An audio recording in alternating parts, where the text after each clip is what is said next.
At 8:12 on a Monday morning, I locked every bank account I owned. Savings, brokerage, my primary checking, even the secondary account I had opened just for wedding expenses. I reset passwords, enabled multi-factor authentication, revoked shared permissions, froze outgoing transfers, and flagged 3 vendors with my bank's fraud department. By 11:43, my phone wouldn't stop vibrating. At 12:07, my sister Victoria was pounding on my condo door in downtown Chicago, her engagement ring flashing under the hallway lights like a warning signal. "You ruined my wedding!" she screamed the moment I opened it. Ethan stood behind her, jaw tight, eyes darting. My parents were in the hallway too, breathless and furious, as if they had rushed over to extinguish a fire I had started. I didn't argue. I walked to my dining table, lifted a thick stack of printed statements, and dropped 67 pages in front of them. $120,000, every transfer, every withdrawal, every diamond bracelet, private tasting menu, yacht deposit, and crypto gamble. The room went silent. And for the first time in 18 months, I wasn't the selfish little sister. I was the only one in control. Victoria pushed past me without waiting for an invitation. She looked different up close, mascara smudged, lips trembling, but not from sadness, from rage. "The venue canceled," she said. "The yacht company rejected the deposit. Vendors are calling non-stop. Do you have any idea what you've done?" Ethan stepped in behind her, lowering his voice as if reason would win where volume failed. "You froze accounts during active transactions. That's reckless." My mother's eyes scanned the pages on the table but didn't focus on the numbers. "Isabella, how could you humiliate your sister like this?" Humiliate. That word echoed in my head. I pulled out a chair and sat down slowly. "Do you know how much has been withdrawn?" My father frowned. "You agreed to help with the wedding." "I agreed to limited access," I said. "Not unlimited withdrawal." Victoria grabbed the top sheet. "This isn't what it looks like." "Then explain it," I replied evenly. She flipped through the pages, her confidence cracking with every highlighted line. Emerald Coast Consulting, $12,000, a vendor that didn't exist in any business registry I could find. Ethan avoided looking at that page. "Crypto exchange transfer," I continued, tapping another section. $7,500 at 2:14 in the morning, another for $15,000, and another. "It was an investment," Ethan snapped. "You work in finance. You understand leverage." "I understand documentation," I said. My father picked up one page, squinting at the totals. "This can't be right." "It is," I said. 18 months, $120,000. Victoria's voice shifted from fury to accusation. "You're doing this because you're jealous. You've always resented that That you what?" I asked quietly. She didn't finish the sentence, because we both knew the rest, that she was the golden child, the one who could make mistakes and still be applauded, the one whose risks were called passion, whose chaos was called creativity. And I was the stable one, the reliable one, the one who could absorb the cost. Ethan finally spoke again. "You're overreacting. We were consolidating expenses. Weddings are complicated." "So are forged signatures," I said. The word landed harder than any number. My mother inhaled sharply. "Forged?" I pulled out another page from a separate folder and placed it beside the statements. Draft power of attorney, my name printed neatly at the top, a signature at the bottom that was not mine. The room felt smaller. Victoria's face drained of color. "That was precautionary. You've been stressed. We were just preparing in case I became unstable," I finished for her. Silence. Ethan looked at the floor. My father's hand trembled slightly over the paper. For a moment, no one spoke. The Chicago skyline shimmered through my windows behind them, bright and indifferent. "You were going to petition for temporary financial oversight," I said. "You discussed psychiatric evaluation in emails. You drafted co-ownership applications for my condo." My mother shook her head as if she could physically deny the words away. This is family. You don't take family to court. I didn't, I said. You brought court into my home the day you forged my name. Victoria's eyes filled with tears. You locked everything without warning. The yacht company called me screaming. Do you know how humiliating that is? I let that question hang. Do you know how humiliating it is to find a draft guardianship petition with your name on it? Do you know how humiliating it is to be introduced as the financial backbone of a wedding you never agreed to fund? Do you know how humiliating it is to sleep in your own guest room while your master bedroom becomes someone else's bridal suite? I locked my accounts, I said calmly. Because I am the primary owner, you had secondary access. That access is revoked, permanently. Ethan's jaw tightened. You can't prove intent. I met his eyes. I don't need intent. I have documentation. Victoria slammed the papers back onto the table. So what now? You're going to sue your own sister? Yes, I said. The word surprised even me with how steady it sounded. You have 30 days to repay the full amount, I continued. If not, I file civil litigation for financial fraud and identity misrepresentation. My father stared at me as if I had crossed some invisible line. You're choosing money over blood. No, I replied quietly. I'm choosing truth over manipulation. The argument fractured after that. Victoria shouted. My mother cried. Ethan muttered about lawyers and escalation. My father repeated words like extreme and unnecessary. But the power dynamic had shifted. They weren't debating whether the money had been taken. They were debating whether I had the right to stop it. Eventually, Victoria stormed out first. Ethan followed, shooting me a look that was more calculation than anger. My parents lingered in the doorway. My mother whispered, "You're breaking this family apart." I held the door open. It was already breaking, I said. When the door finally closed, the silence inside my condo felt different. Not empty, controlled. I walked back to the table and ran my hand over the 67 pages. Venue deposit, $5,000. That was the first transfer, 18 months ago. At the time, it had felt small, temporary, sisterly. 3 months, that was the deal. They had needed a place to stay before the wedding, a short bridge between leases, a supportive gesture. I had just sold my startup equity stake. I had built my first serious investment portfolio. I was saving for a townhouse before I turned 33. I had space. I had stability. I had said yes. Because that's what good sisters do. I didn't know that yes would turn into shared account access. That shared access would turn into quiet transfers. That quiet transfers would turn into crypto losses, luxury rentals, and legal drafts with my forged signature. I picked up the top page again. $5,000. That was the first crack. Back then I hadn't seen it as betrayal. I had seen it as family. And that was my first mistake. 18 months earlier, the wire transfer hit my account on a Thursday afternoon. I was sitting at my desk in my condo, still in work clothes, when the notification popped up on my phone. The sale of my startup equity had finally closed. The number looked surreal for a second. More zeros than I'd ever seen attached to my name. It wasn't generational wealth. It wasn't private jet money. But it was enough. Enough to build a real investment fund. Enough to create a 6-month emergency reserve without anxiety. Enough to finally start looking seriously at townhouses in Evanston instead of just bookmarking them. For the first time at 32, I felt stable. Not lucky. Stable. I poured a glass of wine that night and sat on my balcony overlooking the Chicago skyline. The city lights flickered in the distance, and I felt something I hadn't felt in years. Control. My finances were clean. My accounts were organized. Every dollar had a purpose.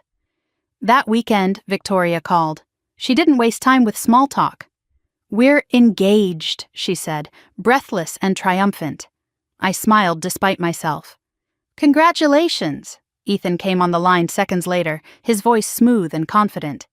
"We're thinking Napa. Vineyard ceremony, something elegant." Napa. I did the math in my head automatically. Venue, catering, travel. Accommodations, designer gown, destination honeymoon. Elegant was expensive. A week later, we celebrated at a high-end steakhouse in River North. Victoria glowed across the table, diamond catching every reflection of candlelight. Ethan charmed the waiter, charmed my parents, charmed the entire room. He talked about entrepreneurial ventures, without ever specifying what those ventures were. He talked about timing, about market cycles, about opportunity. My father nodded approvingly. My mother squeezed Victoria's hand like she had just won something. I asked one practical question. "What's the budget?" Victoria waved it off. "It'll work itself out." Ethan grinned. "We're building a life. You can't nickel and dime vision." Nickel and dime vision. I sipped my wine and said nothing. 2 weeks later, Victoria called me again. This time she was crying. "Our lease is ending sooner than we thought," she said. "The landlord sold the building. We just need a place for a little while, 3 months max, until after the wedding." 3 months. It sounded reasonable, temporary, structured. Ethan chimed in from the background. "It would really help us stabilize. We don't want to rush into another lease before the wedding." That word again.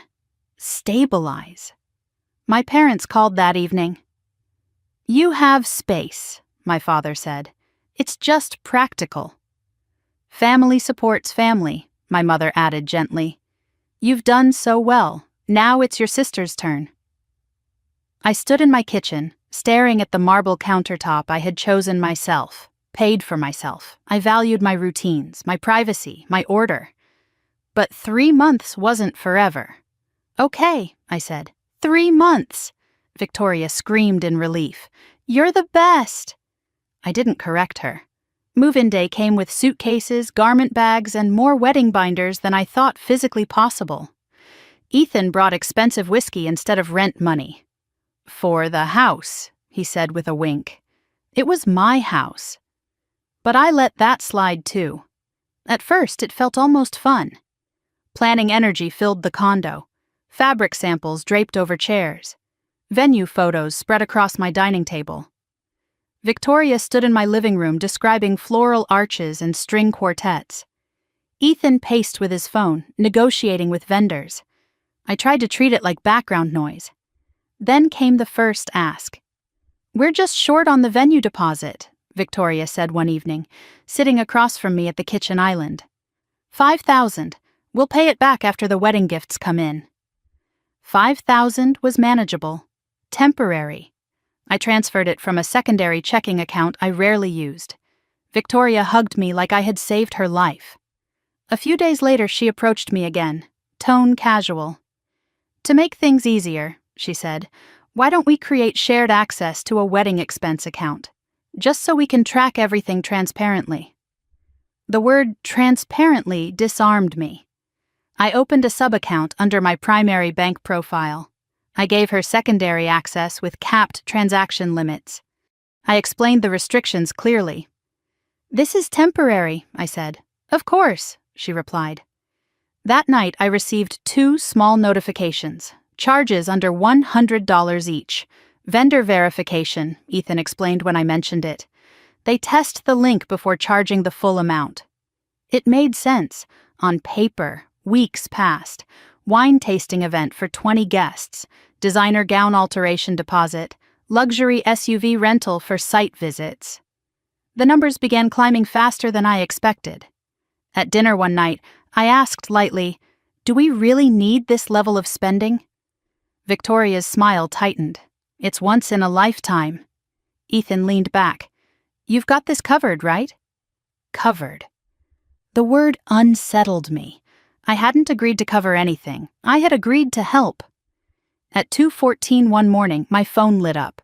Crypto exchange transfer, $7,500. I walked into the kitchen, heart pounding. Ethan sat at the counter with his laptop open. He didn't look startled to see me. "It's arbitrage," he said calmly. "Short-term opportunity. We'll flip it before the wedding." "You used the wedding account," I said. "It's all connected," he replied. The next day, I requested vendor invoices and real-time access to the crypto account. Victoria reacted immediately. "Do you think we're stealing from you?" The word stealing had never left my mouth, but it was clearly in hers. My mother called that evening. "You're making your sister feel humiliated," she said. Humiliated. The pattern was subtle, but it was there. Concern for her, correction for me.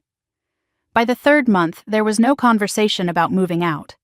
When I mentioned it gently, Victoria's eyes filled with hurt. "You don't want us here?" That wasn't what I had said, but it was what she needed to hear. 3 months became 4. 4 became 6. My master bedroom turned into her bridal planning suite. Dresses hung in my closet. My shoes were boxed and stacked in the guest room. Wedding invitations listed my condo address under their names. Packages arrived addressed to Ethan. One Sunday afternoon, I sat at my desk and exported the transaction history for the sub-account. I expected to see maybe $25,000 total. The number stared back at me. $28,000. In 6 months, more than double what I had mentally estimated. And several transfers routed through third-party processors instead of direct vendors. I searched one vendor listed as Emerald Coast Consulting. No business registration, no website, no LinkedIn presence. When I asked Ethan about it, he shrugged. "Private contractor," Victoria snapped. "Why are you auditing your own sister?" Auditing. Another word I hadn't used. That night, as I lay in the guest room that used to be my office, I replayed every conversation. "You're overthinking. You're stressed. You don't understand the emotional side. If I started doubting my clarity, they gained leverage. If they gained leverage, they gained control." I checked the account again before sleeping. Another crypto transfer. Smaller this time, but consistent. Then I noticed something new, a pending request. An external account linked for future transactions. The name attached wasn't Victoria's, it was Ethan's. I stared at the screen for a long time. This was supposed to be 3 months, a favor, a gesture. Instead, my home had become a staging ground. My account had become a pipeline. And I was no longer sure whether I was helping my sister plan a wedding or financing something I didn't fully understand. I closed my laptop slowly. For the first time, generosity didn't feel noble. It felt dangerous. By month 4, the shared sub-account no longer felt temporary. Victoria stopped calling it your account and started calling it the wedding account. The shift in language was small, almost invisible, but it carried weight. Ethan no longer asked before logging in. He didn't even pretend to hesitate. I would walk past the kitchen island and see my bank dashboard open on his laptop like it belonged there. I told myself I had set transaction caps. I had built safeguards. I understood risk. I also understood exhaustion. Work at the firm had intensified. I was leading a complex risk analysis for a client restructuring a major portfolio. Long nights blurred into early mornings. When I came home, the condo was loud with music, wedding talk, and champagne corks. It was easier to ignore small discomforts than start a fight. The expenses began shifting. Wine tasting event for 20 guests, upgraded to a private vineyard experience. Diamond bracelet labeled bridal accessory. Luxury SUV rental extended another week for venue scouting. I scanned the line items while reheating leftovers at midnight. This wasn't the original budget Victoria had shown me. At dinner one evening, I tried again. "Do we really need the private tasting?" I asked carefully. The standard package looked fine. Victoria didn't even look up from her phone. "It's once in a lifetime." Ethan leaned back in his chair. "You're not worried, right? You've got this covered." That phrase again. Covered. I didn't respond. I made a mental note instead. 2:14 in the morning. My phone lit up again. Crypto exchange transfer. $7,500. The glow of the notification reflected off my ceiling in the dark. I sat up slowly, heart pounding. I walked into the kitchen. Ethan was there, laptop open, screen filled with green and red graphs. He didn't flinch when he saw me. "It's a short-term arbitrage opportunity," he said before I asked. "We'll make it back before the wedding." You used the wedding account, I replied. It's fluid capital, he said calmly. We're building momentum. We. I stood there in silence, staring at numbers I didn't authorize. The next morning I requested vendor invoices and full access to the crypto exchange account. Victoria reacted instantly. Why are you acting like we're criminals? She asked, voice rising. I'm asking for transparency, I said. You think we're stealing from you? I never said that word, but she did. My mother called that night. Victoria feels humiliated, she told me. She said you're interrogating her. Interrogating. Another word I hadn't used. The narrative was shifting subtly. Concern for her. Correction for me. Weeks passed. Wedding planners visited the condo regularly. I was introduced as the financial brain behind this operation. They laughed when Victoria said it. I didn't. At 6 months, I stopped correcting people when they referred to the condo as Victoria and Ethan's place. It was easier than explaining. One Sunday afternoon, I opened my laptop and exported the transaction history from the sub-account. I expected maybe 30,000. The total surprised me. 48,000, almost half my intended down payment fund. I scrolled through the details carefully. Several transfers routed through third-party processors. 2 charges labeled Emerald Coast Consulting, $8,200. I searched the business registry. Nothing. I searched LinkedIn. Nothing. I typed the name into 3 different databases. No results. When I asked Ethan about it that evening, he shrugged. Private contractor, destination coordination. Victoria rolled her eyes. You don't need to audit every detail. Audit. There it was again. The language framed me as rigid, suspicious, cold. I went to bed unsettled. At 2 a.m, I checked the account again. Another crypto transfer, smaller, but consistent.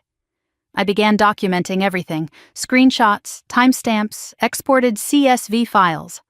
I didn't accuse, I observed. One afternoon I came home early from work. The master bedroom door was open. My closet half emptied. Victoria's gown hung from the center rack, protected in a garment bag that cost more than my first car payment. My side of the dresser had been cleared to make room for makeup palettes. I stood in the doorway quietly. This had been my room. Now it looked like a bridal showroom. Later that evening, at dinner, Victoria announced rehearsal dinner plans. My name appeared on the budget spreadsheet under remaining contribution. I hadn't agreed to that number. When I said so gently, my father spoke up over speakerphone. You're the most stable, he said. It makes sense. Stability equaled obligation. That was the formula. I started reconciling the account weekly instead of monthly. The total crossed 60,000, then 70. The numbers moved faster than conversations. One night, I received a credit monitoring alert. Hard inquiry. Private lender. Application listed as joint household liquidity support. I never applied. The secondary contact listed was Ethan. I stared at the notification for a long time. I confronted him the next morning. It was exploratory, he said lightly. Nothing binding. Did you list this condo as joint property? Well, technically we all live here. Technically, Victoria chimed in. You've been so stressed lately. You're overreacting. Overreacting. Stressed. Unstable. The words were starting to repeat. At a family dinner with relatives visiting from out of state, Victoria laughed about how I forgot to eat when I was busy. Ethan added that I isolated myself too much. Concern flickered across faces at the table. Concern replaces admiration quickly when seated correctly. Late that night, I logged in again. Total withdrawals had reached nearly $80,000. And then I saw something else. Professional evaluation services. $4,200. Vendor category, medical consulting. I stared at the screen. Medical consulting? There had been no appointments, no visits. Another line item. Legal document preparation. $2,100. My stomach tightened. I replayed conversations in my head, comments about stress, comments about burnout, Jokes about high achievers cracking. It felt less like teasing, more like groundwork. The next morning I left for work early. Halfway to the elevator, I realized I had forgotten my laptop charger. I turned back quietly. As I approached the door, I heard voices from inside. Victoria's voice, low. He doesn't think she'll fight it. Pause. She hates conflict. Ethan responded, too quiet for full clarity. Victoria continued, once it's signed, she won't even know what she agreed to. I didn't open the door. I didn't confront them. I stepped back into the hallway instead, because now something felt different. This wasn't just spending. It wasn't even just deception. It sounded like planning. I returned to the office that day and pulled the transaction logs again, $83,000. Then I noticed something new. A pending external account link, registered under Ethan's name, waiting for authorization from the primary holder. Me. They had hit the cap. They were trying to expand access. That was the moment generosity stopped feeling like a virtue. It felt like a vulnerability. That night, I lay awake in the guest room that used to be my office. I listened to Victoria laughing softly in what had been my bedroom. I listened to Ethan pacing on the balcony, voice low and controlled. I thought about the words I had overheard. She won't fight it. She hates conflict. They had mistaken my calm for weakness, my discipline for passivity, my generosity for endless supply. I closed my eyes, and for the first time since they moved in, I didn't feel confused. I felt alert. Something was unfolding inside my own home, and I was done being the last one to see it. The morning after I overheard Victoria whispering that I wouldn't fight it, I made coffee like nothing had changed. I moved through the kitchen calmly, methodically, as if I hadn't heard every word through the hallway the night before. Victoria floated in wearing silk pajamas, scrolling through floral mock-ups on her phone. Ethan followed, already dressed, already alert. "You're up early," Victoria said lightly. "Work," I replied. "Normal." That was the strategy. If they believed I suspected something, they would accelerate. If they believed I remained unaware, they would continue. And continuation meant evidence. At my desk later that morning, I reopened every transaction log from the past 9 months. I cross-referenced dates, crypto transfers aligned with vendor shortfalls. Legal document preparation charges appeared shortly after major losses. The medical consulting fee had occurred the same week Victoria began joking publicly about my stress levels. It wasn't random, it was layered. At lunch, I stepped outside my office building and called the law firm listed on the draft power of attorney document. I didn't identify myself at first. "I'm inquiring about temporary guardianship filings," I said neutrally. The receptionist confirmed they handled such matters. I asked whether a preliminary inquiry had been initiated under my name. There was a pause. "I can't disclose client information," she said carefully. But the hesitation was enough. Something existed. That evening, the performance continued. Victoria approached me while I was reviewing spreadsheets at the dining table. "You've seemed distant," she said gently. "You've been working too hard." Ethan leaned against the counter. "Burnout is common in finance. Maybe you should take time off." I watched them both. Concern on the surface. Assessment underneath. The words weren't about my well-being. They were about positioning. Later that week, my parents hosted a small family dinner with relatives visiting from Milwaukee. Victoria casually mentioned how forgetful I'd been lately. Ethan added that I barely slept. My aunt asked me softly if I was feeling overwhelmed. I realized then that witnesses were being gathered. Not formally, but socially. If someone needed to testify about my stability, they were seeding impressions. That night, I received an automated email from my brokerage account. "Your password has been successfully reset." I hadn't reset it. I logged in immediately. Access still worked. But the recovery phone number had changed. It listed Victoria's number. My hand stayed steady, but something inside me shifted permanently. The next morning, I confronted her privately. There was a password reset on my brokerage account, I said calmly. Your number is listed as recovery. She blinked twice. That must be a glitch. Ethan chimed in from behind her. Maybe you clicked something by accident. The tone was almost patronizing, as if explaining a minor tech issue to someone less competent. I looked directly at Victoria. Did you access my brokerage account? She smiled thinly. Why would I? Why would she? The question lingered in the air like smoke. By month 10, the condo no longer felt like my home. Wedding invitations arrived addressed to Victoria and Ethan at my address. Packages piled near the door under both their names. My building concierge greeted Ethan as if he were the primary resident. One afternoon, I returned home early and found my office rearranged. The desk moved, my filing cabinet pushed into the corner, the space staged as a guest suite for bridesmaids. My financial files were stacked carelessly against the wall. I stood in the doorway quietly. No one asked, no one warned. It had simply been decided. At dinner that evening, Victoria presented an updated wedding spreadsheet.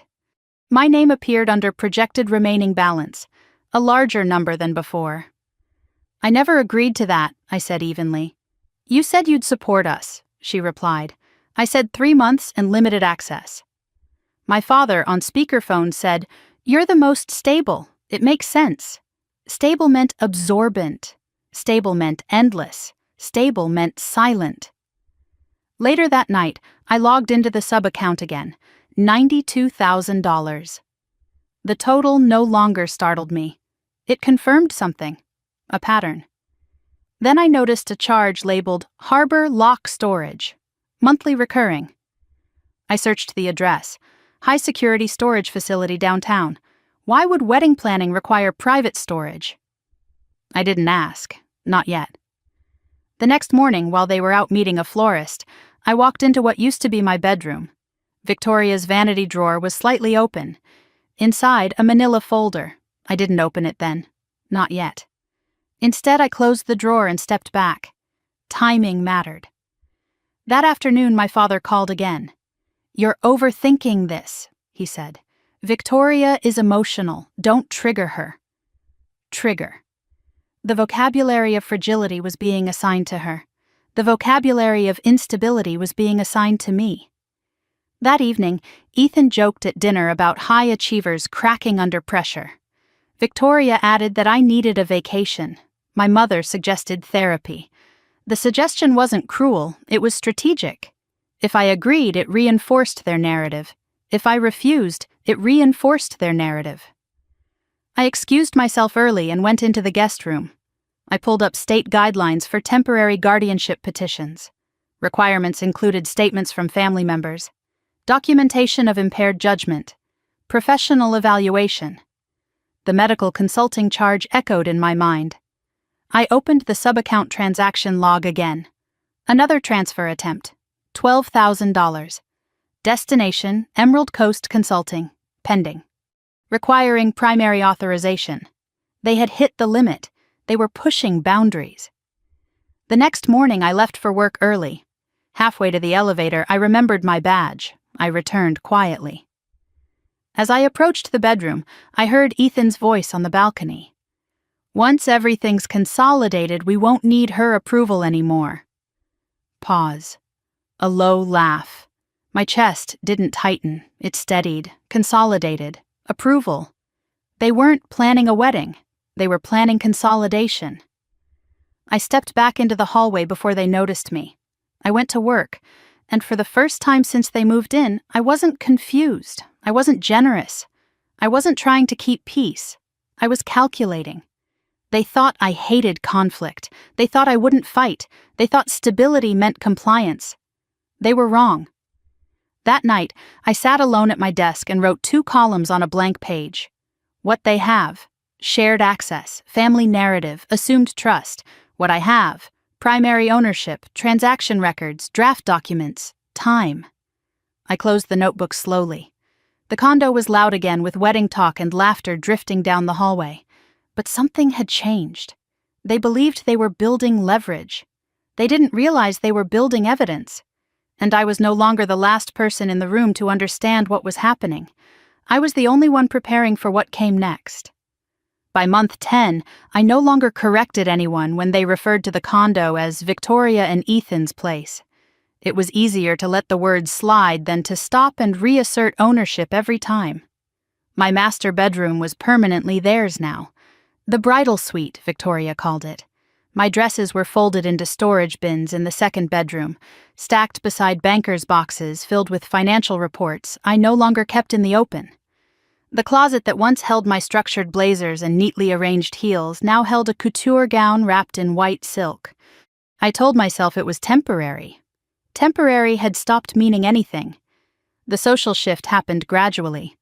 Caterer tastings were hosted in my dining room without consulting me about scheduling. Wine vendors dropped off sample crates and addressed Victoria as the homeowner. Bridesmaids came and went, leaving champagne glasses on my coffee table and makeup palettes on my bathroom counter. One afternoon during brunch, Victoria introduced me to her friends as the financial backbone of this wedding. They laughed. I didn't.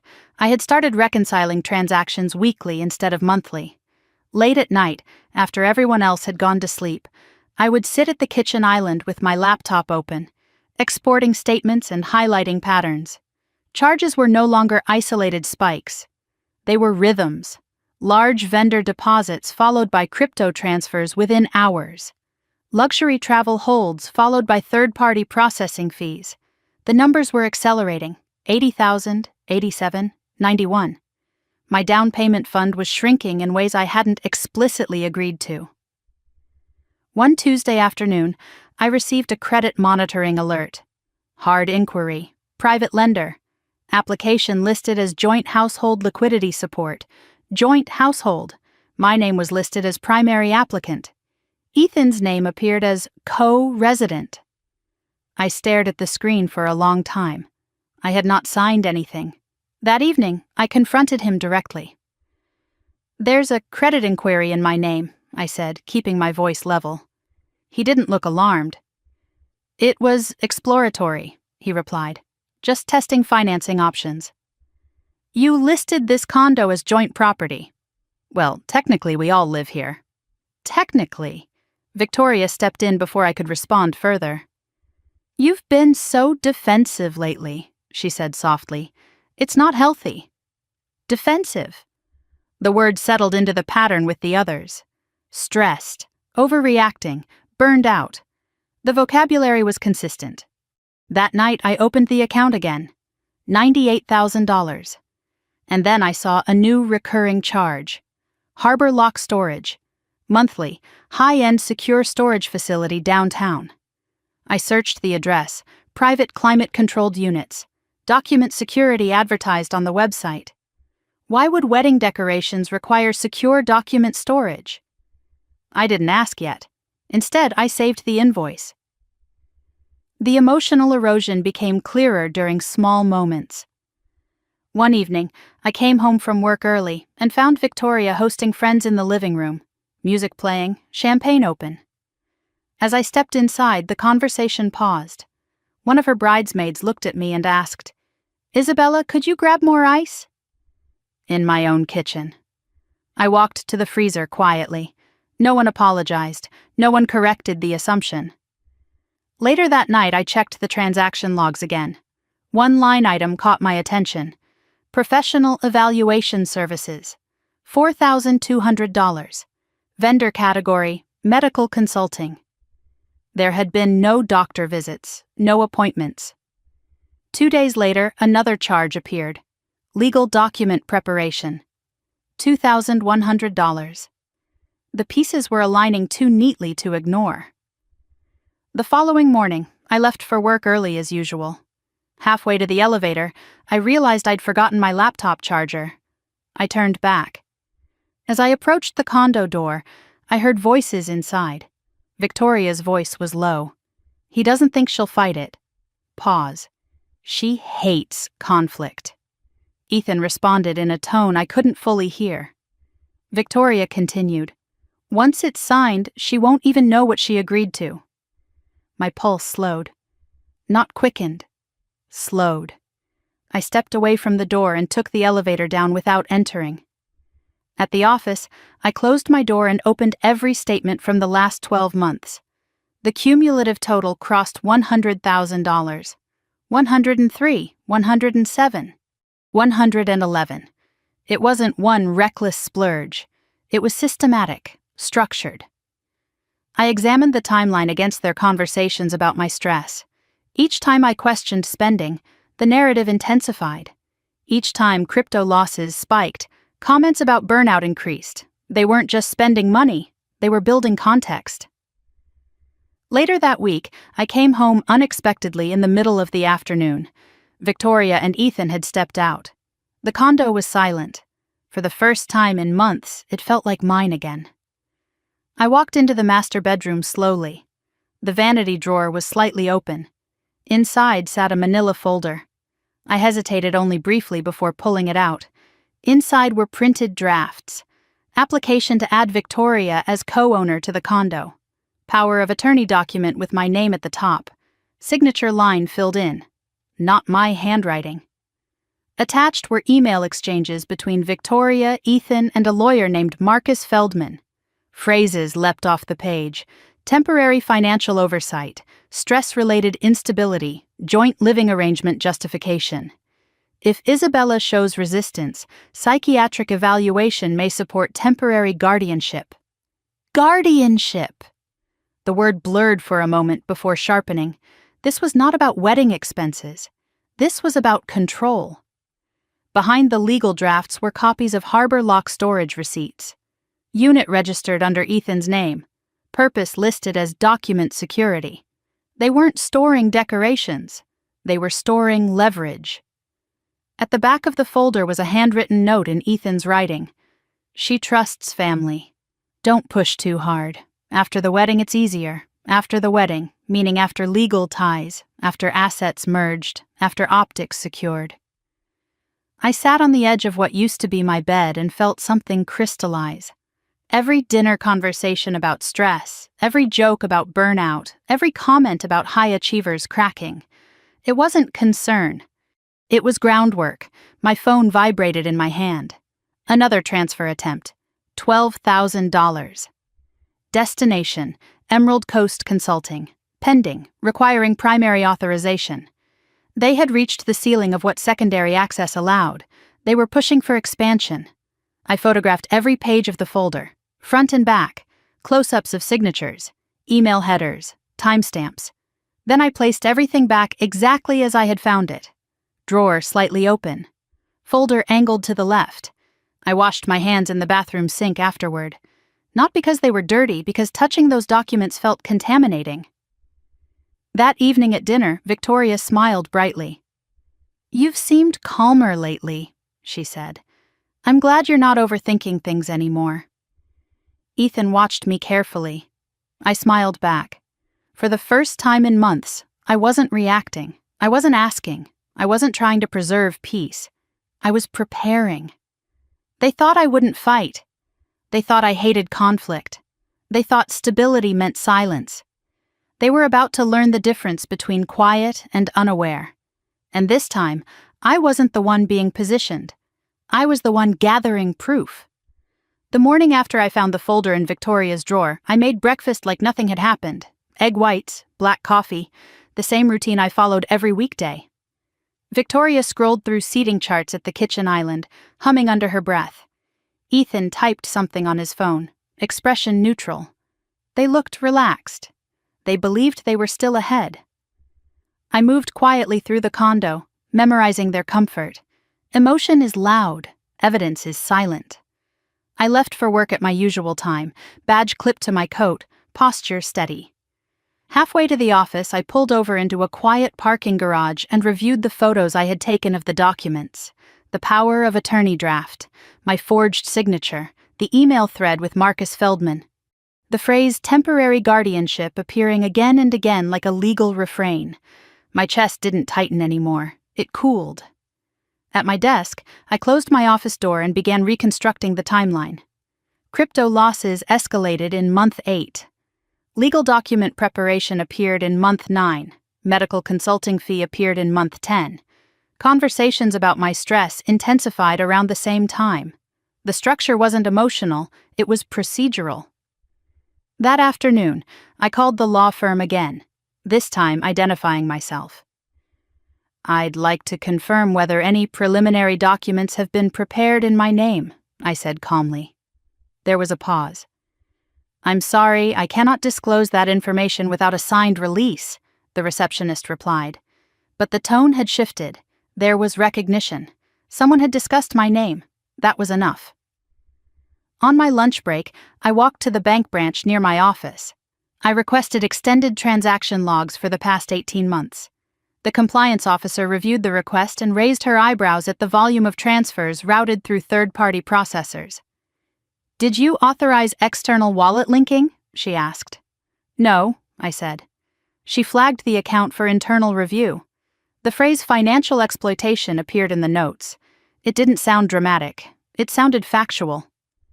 That evening, I returned home as if nothing had changed. Victoria was excited about a new florist proposal. Ethan poured himself a drink. I set my laptop down on the dining table and opened it deliberately. "Can we talk?" I asked. They both stiffened slightly. "What about?" Victoria said. "About the external account link request." Ethan's jaw tightened. "It was exploratory." "And the power of attorney draft?" I asked quietly. Silence. Victoria blinked rapidly. "That was precautionary." "Precautionary against what?" "You've been overwhelmed," she said. "We just wanted to protect you." "Protect me." "With a forged signature?" I asked. "It wasn't finalized," Ethan said quickly. "But it was drafted," I replied. They exchanged a glance. There it was. The moment the performance cracked. "You're twisting this," Victoria said, voice rising. "We were planning responsibly." "You were planning consolidation," I said. The word hung between us. Consolidation. Ethan looked at me sharply. "You've been paranoid lately," he said. "This is exactly why we were concerned." Concern. The narrative was predictable now. "You discussed psychiatric evaluation in emails," I said evenly. Victoria's face drained of color. "You went through my drawer," she whispered. "Yes." "You violated my privacy." I let that irony settle in the room. "You drafted legal control over my assets," I replied. "You forfeited privacy." My father called mid-conversation, as if summoned by tension. Victoria put him on speaker. "Isabella is spiraling," she said quickly. "She's accusing us of fraud." I spoke calmly into the phone. "There is a forged power of attorney draft with my name on it." Silence. My father exhaled slowly. "That was precaution," he said after a moment. "You've been under a lot of stress." There it was again, the reinforcement, the layering of witnesses. "I am not unstable," I said clearly, "and you will not file anything in my name." No one argued that they wouldn't. They argued that I was overreacting. Later that night, I reopened the transaction logs. The total had reached $120,000. $120,000. The number felt different now. It wasn't loss, it was leverage. I exported every transaction into a master spreadsheet. Date, vendor, amount, purpose. I cross-referenced crypto transfers with external wallet IDs. I documented every instance of third-party routing. The structure became undeniable. This wasn't chaotic spending, it was layered misdirection. At 2 a.m, another transfer attempt appeared. $15,000. Destination, Emerald Coast Consulting. Status, pending, authorization required from primary account holder. They had reached the ceiling again. Desperation was visible in the pattern. The next morning I called a compliance attorney recommended by a colleague. I brought printed copies of everything, the forged signature, the guardianship language, the transaction logs. He reviewed the document silently. "This is potential financial fraud," he said finally, "and attempted asset control." The words didn't shock me. They confirmed what I already knew. If they file first claiming mental instability, you would be defending yourself, he added. If you act first, you control the narrative. Control the narrative. That was the pivot point. I returned home that evening and found Victoria pacing. Why can't I access the account dashboard? She demanded. I restricted permissions, I replied. You can't just cut us off. I can, I said calmly. I am the primary holder. Ethan stepped closer. You're escalating this. No, I said, I'm correcting it. He stared at me for a long moment. You're making a mistake. I've already made one, I replied, letting you in. That night, I drafted a formal demand letter with my attorney's guidance. 30 days to repay $120,000. Failure to comply would result in civil litigation for fraud and identity misrepresentation. I didn't send it yet. Timing mattered. The following morning, before leaving for work, I logged into my account one last time. Another transfer attempt, $12,000. Declined automatically due to restricted access. Within minutes, my phone began to ring. Victoria, Ethan, my mother. I didn't answer. I watched the calls pile up. They believed I was panicking. They believed I was reacting emotionally. They didn't understand that I had already moved beyond emotion. By the time Victoria pounded on my door hours later, shouting that I had ruined her wedding, the decision had already been made. I wasn't going to wait for them to finish their plan. I was going to end it. They thought I hated conflict. They thought I wouldn't fight. They thought stability meant compliance. They were about to learn that stability can also mean strategy. And strategy, when documented, is louder than any accusation they could make about my sanity. I closed my laptop and looked out at the Chicago skyline. 18 months ago, I had said yes because I believed family meant trust. Now I understood something else. Trust without boundaries is not loyalty. It's exposure. And exposure, when paired with forged documents and $120,000 missing, is no longer a misunderstanding. It's a case. The next move would not be a conversation. It would be a lock, and this time, I would not hesitate. The morning after I met with the attorney, I stopped pretending this was temporary. I woke before dawn, sat at my kitchen island, and opened every financial portal I owned. Savings account, primary checking, brokerage, sub-account labeled wedding expenses. I changed every password. Enabled multi-factor authentication on every login. Removed secondary viewing privileges. Revoked external wallet linking. I didn't rush. I moved with precision. At 7:43, I called my bank's fraud department. I need to report potential financial exploitation, I said. The representative's tone shifted immediately. She asked for dates, amounts, authorization history. I gave her everything. $120,000 over 18 months, repeated crypto transfers, third-party routing patterns, attempted expansion of transaction limits. She assigned a case number. The word official appeared in my mind like a door closing. After the call, I placed a full credit freeze across all major bureaus. Any new line of credit would require in-person verification with government identification. No more exploratory inquiries, no more technical glitches. Then I contacted building management. I need to confirm primary residency documentation, I said. They pulled up the file. Sole owner, Isabella Morgan. Secondary occupant access privileges had been logged for Ethan under temporary guest extension. I'm revoking that, I said. They asked if there was a dispute. There won't be for long, I replied. By 9 o'clock, every access point had narrowed. When Victoria woke and reached for her phone, the shift was immediate. I can't see the wedding account, she said from the bedroom. I restricted permissions, I answered from the kitchen. What do you mean restricted? It's no longer shared. She walked into the kitchen slowly. Her eyes scanned my face for hesitation. You can't just do that. I can, I said calmly. It's my account. Ethan appeared behind her. Why are you escalating this? He asked. I'm not escalating, I replied. I'm securing. He stepped closer. The yacht deposit bounced, he said. The venue called this morning. Why were you attempting a $15,000 transfer without my authorization? I asked. Silence. Victoria's face reddened. We needed to move quickly. You needed to ask, I said. My phone rang again. My mother. I let it go to voicemail. Within an hour, my parents were at the door. My father entered first, posture rigid. What is this nonsense? He demanded.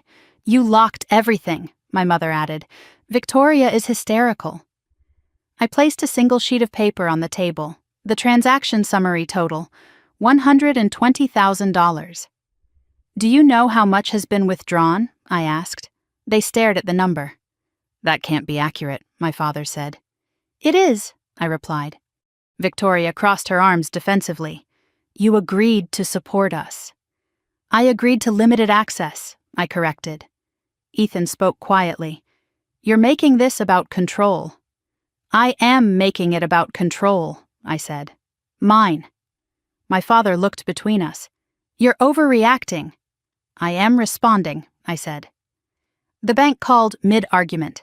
The compliance officer informed me that several transactions were being flagged for irregular routing. One vendor had no valid registration. Additional documentation might be required. I thanked her and hung up. The room felt heavier. Victoria's voice trembled. You reported us? I reported suspicious transactions, I said.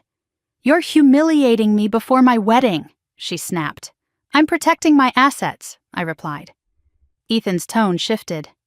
You can't prove intent. I don't need to, I said. I have documentation. Later that afternoon, after they left to cool down, I finalized the demand letter with my attorney. 30 days to repay the full amount. Failure to comply would result in civil litigation for financial fraud and identity misrepresentation. I printed the letter. I did not send it yet. I wanted them to attempt one more transfer. Documentation strengthens when behavior continues. At 5:30 that evening, I logged into the sub-account again. Another attempt, $12,000. Destination, Emerald Coast Consulting. Declined automatically. Secondary access suspended. My phone exploded within minutes. Victoria's voice came through the voicemail speaker. You ruined my wedding. Ethan followed with a text. Fix this now, my mother wrote.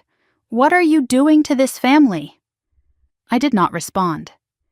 At 6:15, the pounding on my door began. Victoria burst inside the moment I opened it. You did this, she said. Ethan stood behind her, face pale.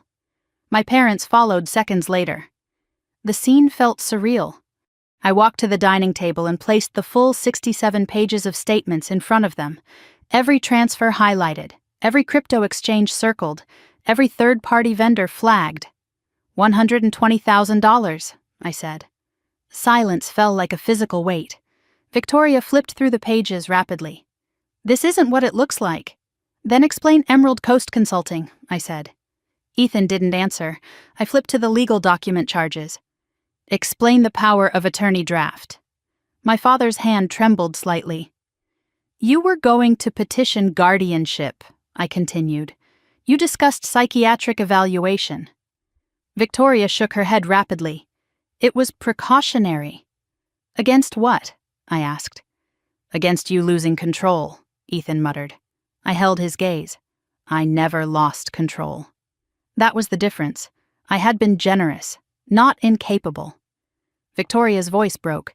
You're destroying everything. No, I said quietly, I'm stopping it. My father finally spoke. You're choosing money over blood. I'm choosing boundaries over manipulation. The words surprised even me with their steadiness. I placed the printed demand letter on top of the statements. You have 30 days, I said. Full repayment, or I file. My mother gasped. You'd sue your own sister? Yes. The room felt smaller. Ethan stepped back slightly. Victoria's tears shifted from anger to fear. The narrative had changed. This was no longer a misunderstanding. It was documented. After they left, the condo fell silent. I gathered the papers slowly and placed them in a labeled folder. For the first time in months, I walked into the master bedroom without hesitation. I opened the closet. My side still held only storage bins. But the space felt different. Reclaimed. I sat on the edge of the bed and exhaled. They thought I wouldn't fight. They thought stability meant endless tolerance. They mistook calm for compliance. What they didn't understand was that discipline is not weakness, it is containment.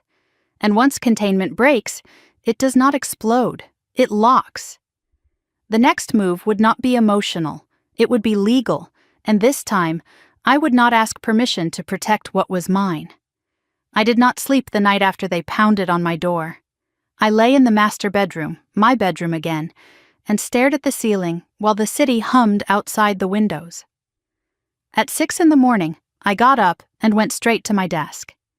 If they believed this was emotional, they were wrong. This was procedural. I opened every account I had ever linked to anything remotely shared.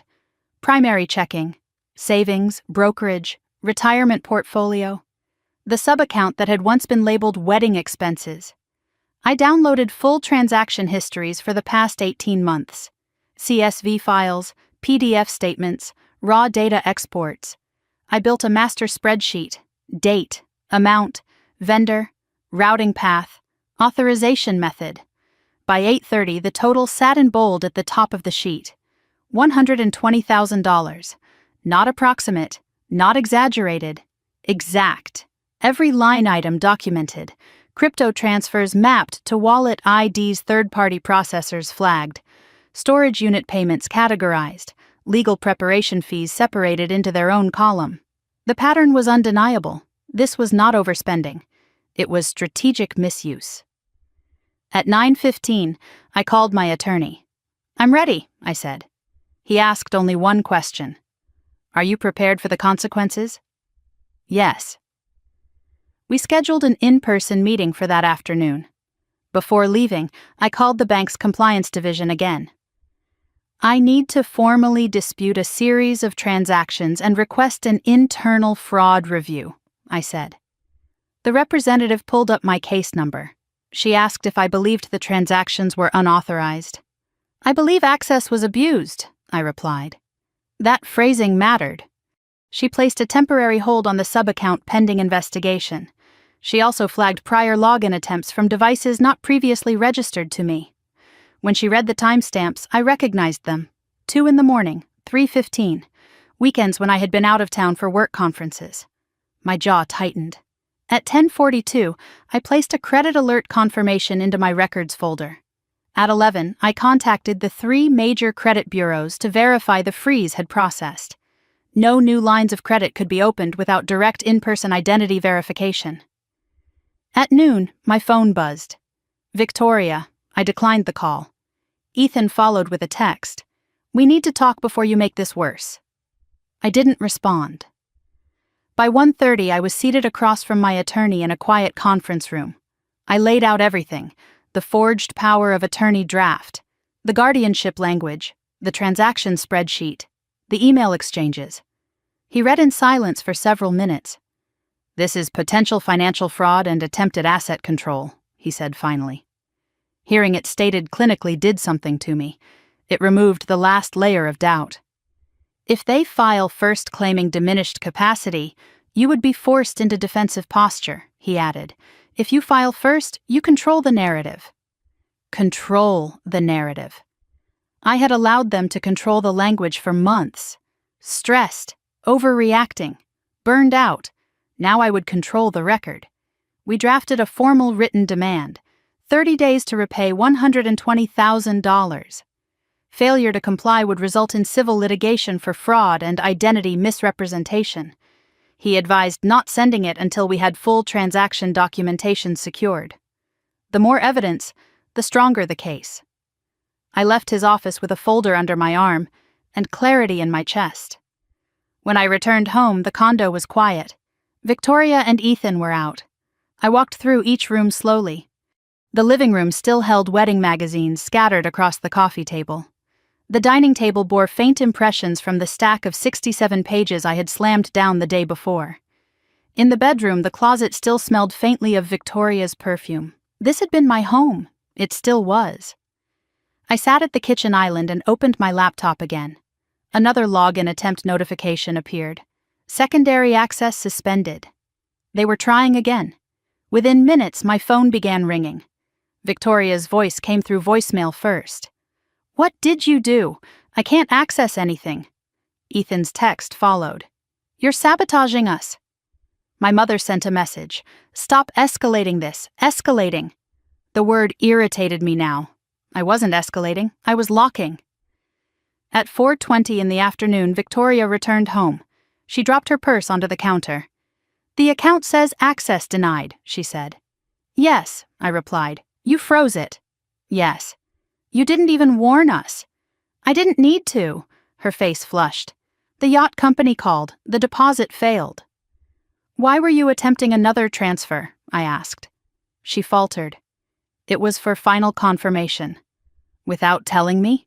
Ethan entered seconds later. "You can't just shut everything down," he said. "I can," I replied. "I am the primary account holder." "You're overreacting," he snapped. I opened the spreadsheet and rotated the laptop toward him. $120,000, I said. "Explain it." He stared at the screen but didn't answer. Victoria's voice trembled. "You promised to help." "I promised limited access," I corrected. "Weddings are expensive," she said. "Forged documents are illegal," I replied. Silence swallowed the room. Later that evening, I finalized the demand letter and sent it via certified mail and encrypted email. 30 days. No ambiguity, no emotional language. Just facts. By the time the confirmation receipts came through, I felt something settle inside me. They could scream, they could accuse, they could attempt to reframe, but the documentation existed now. Official, structured, filed. At 9 that night, I logged into my accounts one final time. All access secure, all secondary privileges revoked, multi-factor authentication required for every action. I changed one more password. Not because I feared another breach, because I wanted to. Control was not reactive. It was deliberate. Victoria knocked on my bedroom door quietly before midnight. "Are you really going to take this to court?" she asked. "If repayment isn't made, yes." She looked smaller than I remembered. "You're ruining my wedding." I met her eyes. "I didn't ruin it." She left without another word. I lay down and stared at the ceiling again. 18 months earlier, I had said yes because I believed generosity strengthened family. Now I understood something else. Generosity without boundaries invites exploitation. They thought I wouldn't fight. They thought stability meant infinite supply. They mistook calm for compliance. Tomorrow, the real confrontation would begin. Not with shouting, not with accusations, with a case number. And once something becomes a case, it no longer belongs to emotion. It belongs to record.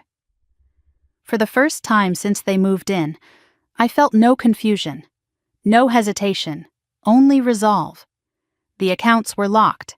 And this time, so was the narrative. The certified mail receipt confirmed delivery at 10:17 in the morning.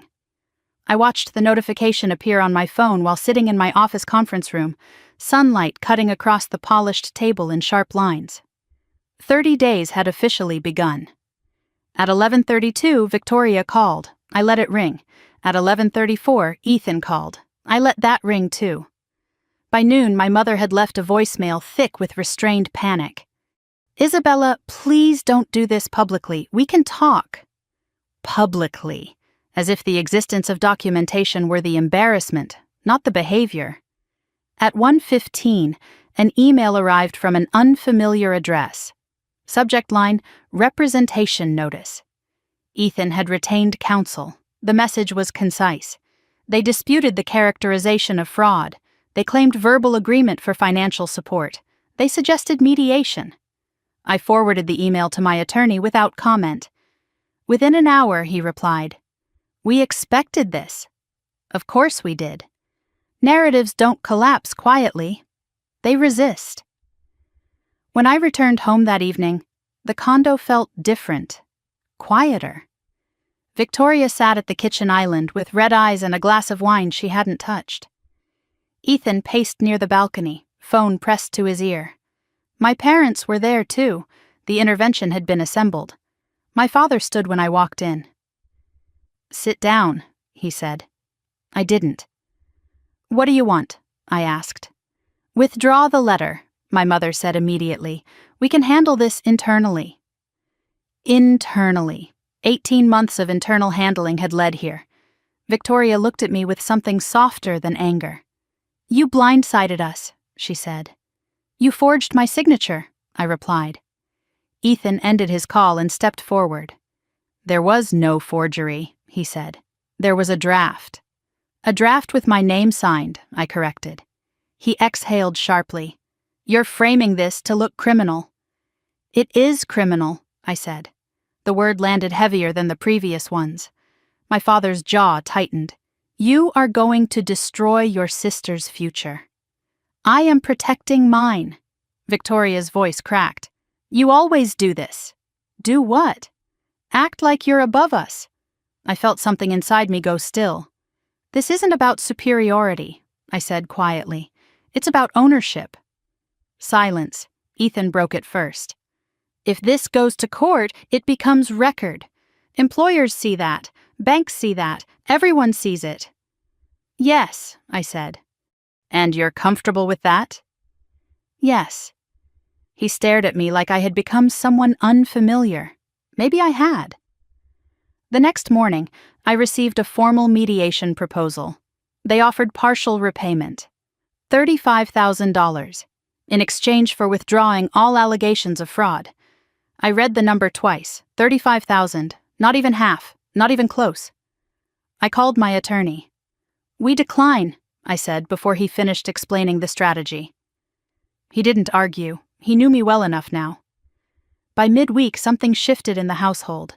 Victoria stopped arguing. She started crying. Not performative tears, quiet ones.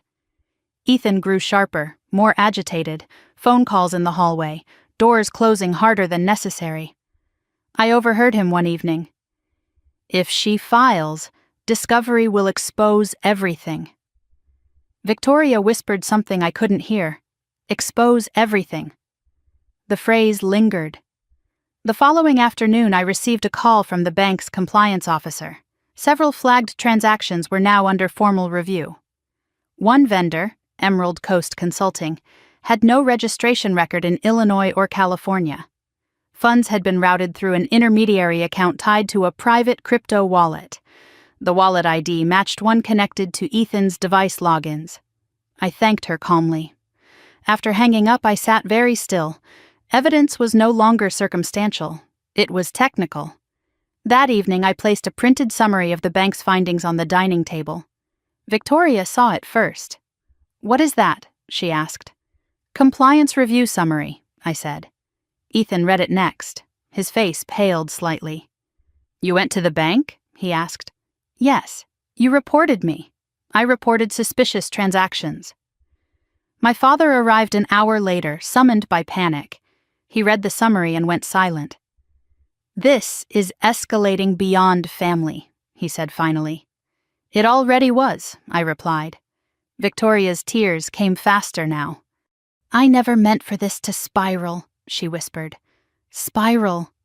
The language shifted again, from control to chaos, from planning to accident. "You discussed guardianship," I reminded her. "That was Ethan's idea," she said quickly. Ethan's head snapped toward her. The fracture widened in real time. "So now you're blaming me?" he demanded. "You said it was protective," she shot back. "It was strategic," he corrected without thinking. The word hung in the air like a confession. Strategic. My father looked at Ethan differently after that. Not like a son-in-law, like a liability. 2 days later, another email arrived from Ethan's attorney. Revised settlement proposal, $70,000, structured payments, confidentiality clause, no admission of wrongdoing, closer, still incomplete. I declined again. If the amount wasn't whole, the record would be. By the end of the week, the condo felt like a pressure chamber. Victoria barely spoke. Ethan moved with restless energy. My parents oscillated between pleading and silent resentment. Saturday afternoon, Victoria asked if we could talk alone. We sat in the living room where she had once planned her dream wedding. "I didn't think you'd actually file," she admitted. "I will," I said. She looked down at her hands. "He said once we were married, everything would feel stable." He? Not we. The shift was subtle but unmistakable. "Stable doesn't come from control," I said quietly. She didn't respond. That night, my phone buzzed again. This time it wasn't Victoria or Ethan. It was a notification from the court e-filing system. My attorney had submitted the complaint. Case number assigned. Civil action, financial fraud, and identity misrepresentation. I stared at the number for a long time. It looked clinical, neutral, unemotional, exactly what this needed to be. Minutes later, Ethan's voice carried down the hallway. "They filed." Victoria's reply was too soft to hear. Then something slammed. A door. A wall. I wasn't sure, but I knew this much. The story was no longer confined to my dining table. It existed in a system now, structured, documented, trackable. They thought I wouldn't fight. They thought I feared conflict. They thought stability meant silence. They forgot something fundamental. I work in risk analysis. And once risk is quantified, it doesn't intimidate. It informs action. As I turned off the lights that night, the condo no longer felt invaded. It felt transitional. The wedding was unraveling. The narrative was shifting. And for the first time since they moved in, I was not reacting. I was leading. Tomorrow they would wake up not as victims of my overreaction, but as defendants in a documented case. And that changes everything. The summons was served on a gray Wednesday afternoon. I wasn't home when the process server knocked, but building security called me immediately. "There's a courier asking for Victoria Morgan and Ethan Blake," the concierge said. "Legal documents." "Let them up," I replied. By the time I returned from work, the condo was thick with tension. Victoria sat frozen on the couch, the envelope open on the coffee table in front of her. Ethan stood by the window, jaw clenched, reading the complaint for what must have been the 10th time. My parents were already there. Of course they were. "This is unbelievable," my father said the moment I stepped inside. "No," I replied evenly, "it's documented." Victoria's eyes were swollen. "You actually filed," she whispered. "Yes." Ethan looked at me sharply. "You're alleging fraud." "I am alleging documented financial misuse and identity misrepresentation." "You're destroying us," he snapped. "I am protecting myself." He stepped closer, lowering his voice. "You don't understand what discovery will expose." "I do," I said. "That's the point." Silence followed. For the first time, no one accused me of overreacting. They were reading the language. Count 1, financial fraud. Count 2, identity misrepresentation. Count 3, attempted asset control through forged documentation. The words were clinical, cold, impossible to reframe as sibling misunderstanding. Victoria's hands trembled. "You could have handled this privately," she said. "I tried," I replied. 18 months of quiet tolerance, 9 months of subtle warnings, weeks of escalating access attempts. Privately had not worked. Ethan threw the complaint back onto the table. "You have no proof of intent." I walked to my desk and returned with a printed compliance summary from the bank. Crypto wallet linkage logs, third-party routing patterns, login timestamps from devices registered to Ethan. I placed them beside the complaint. "Intent will be determined," I said. He didn't respond. That night, the first visible crack appeared. Ethan's phone rang constantly. He took calls on the balcony, pacing. His tone shifted from confident to strained. Victoria stayed silent. The next morning I woke to raised voices. "You told me it was contained," Victoria hissed. "It was until she escalated," Ethan shot back. She didn't escalate, she said quietly. She locked what was hers. The difference in language mattered. I made coffee without acknowledging them. By noon, my attorney emailed an update. Ethan's counsel had requested expedited mediation. Now. Not 30 days. Now. Fear changes pacing. That evening, the vineyard venue called Victoria directly. The deposit was frozen pending payment confirmation. Without immediate funds, the date would be released. Victoria stared at her phone as if it had betrayed her. "This can't be happening," she whispered. "It is," Ethan muttered. My mother arrived again. "She's heartbroken," she told me. "Is this worth it?" I didn't answer immediately. I looked at Victoria sitting on my couch, in my condo, with a complaint bearing my name on the header. "It's not about worth," I said finally. "It's about boundary." My father rubbed his temples. "This will follow the family forever." No, the documentation would. The behavior had already followed us. The next day, something shifted again. The yacht company canceled the reservation entirely. The florist withdrew due to uncertainty of payment. Bridesmaids began texting Victoria quietly, asking what was going on. Narratives spread quickly. By Friday afternoon, Ethan received a separate notice. The court had authorized preliminary document preservation. He was legally required to retain all financial communications. He read the email twice. "You're serious about this," he said. "I was serious 18 months ago," I replied. That night, Victoria knocked on my bedroom door. She didn't come in. She stood in the hallway, smaller than I had ever seen her. "I didn't think you'd actually choose court over me," she said. "I didn't think you'd choose control over me," I answered. Her eyes filled. "It wasn't like that. It was exactly like that." She didn't argue. She went back to the master bedroom and closed the door softly. Saturday morning, Ethan packed a suitcase. Not dramatically, not angrily, quietly. Victoria watched from the doorway. "Where are you going?" she asked. "To stay with a friend," he said, "until this stabilizes." Stabilizes. The word tasted bitter now. He didn't look at me as he left. The door clicked shut. Silence flooded the condo. Victoria stood there for a long time. Then she sat down at the dining table where the 67 pages had once been spread. "This isn't what I wanted," she said quietly. I didn't respond, because what she wanted had never been clearly defined. Status, security, admiration, those are fragile foundations. By Monday, Ethan's attorney submitted a revised proposal. Full repayment over structured installments. No confidentiality clause. No demand to withdraw fraud language. That was new. My attorney called me. "They're feeling pressure," he said. "I know," I replied. Victoria approached me later that evening. "He's talking about separating finances," she said. "You should," I answered. She looked startled. "You're not gloating," she said. "I'm not winning," I replied. "I'm correcting." That night, I walked into the master bedroom fully. No hesitation. I opened the closet. The gown still hung there. White, untouched. The wedding binder sat on the dresser. I closed it gently.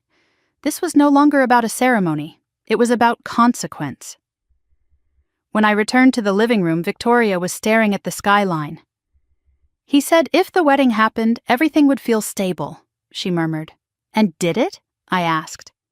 She didn't answer, because it hadn't happened. And stability built on someone else's account was never stability. It was dependence. Later that week, mediation was scheduled. Formal, documented, court-monitored.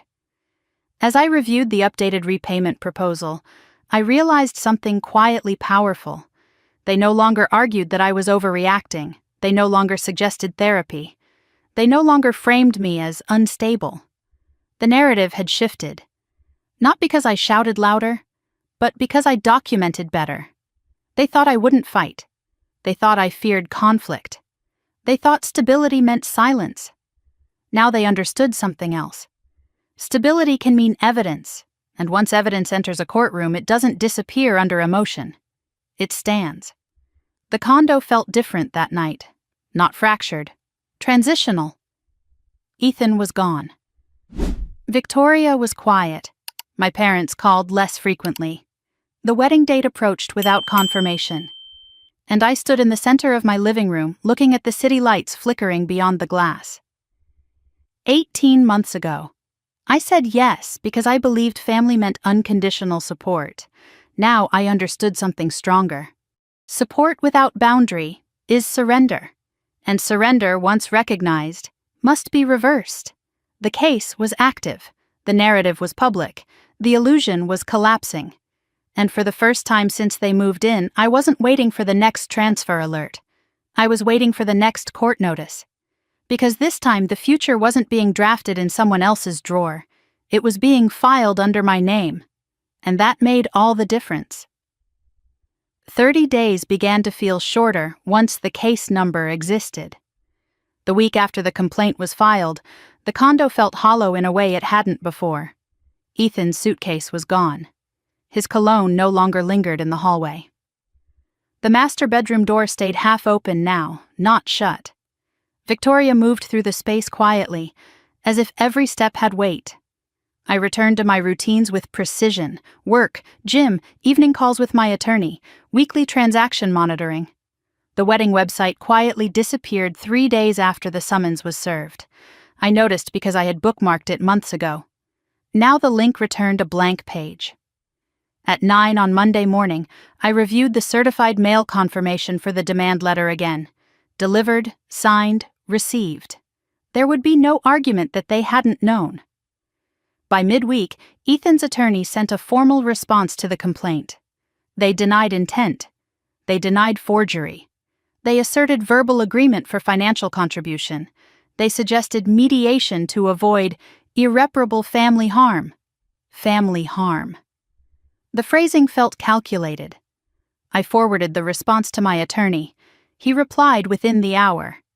They are posturing. Discovery will be uncomfortable for them.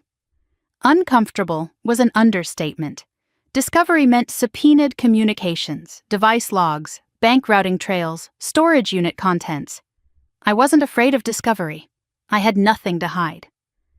On Wednesday evening, my parents invited me to dinner at their house in Naperville. I almost declined, but I knew avoidance would be interpreted as guilt. The dining room felt smaller than I remembered. My mother placed roasted chicken on the table as if nothing had shifted. My father had printed copies of the court filing beside his plate. "You've made this public," he said before the food cooled. "I made it formal," I corrected.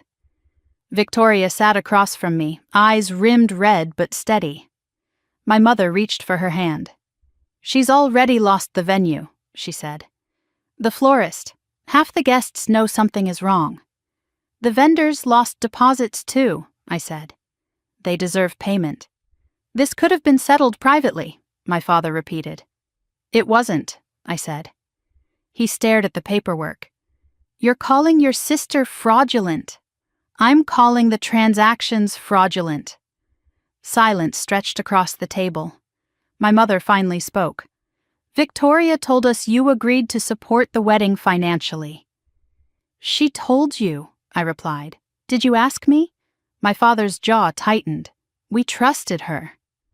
There it was. The hierarchy made visible. Trust had never flowed evenly. "You trusted her," I said quietly. "You expected me to absorb." Victoria looked up sharply. "That's not fair." "Neither was forging my name," I replied. The word forgery hung between us again. My father rubbed his temples. "She was overwhelmed." "Overwhelmed people don't draft guardianship petitions," I said. Victoria's fork clattered against her plate.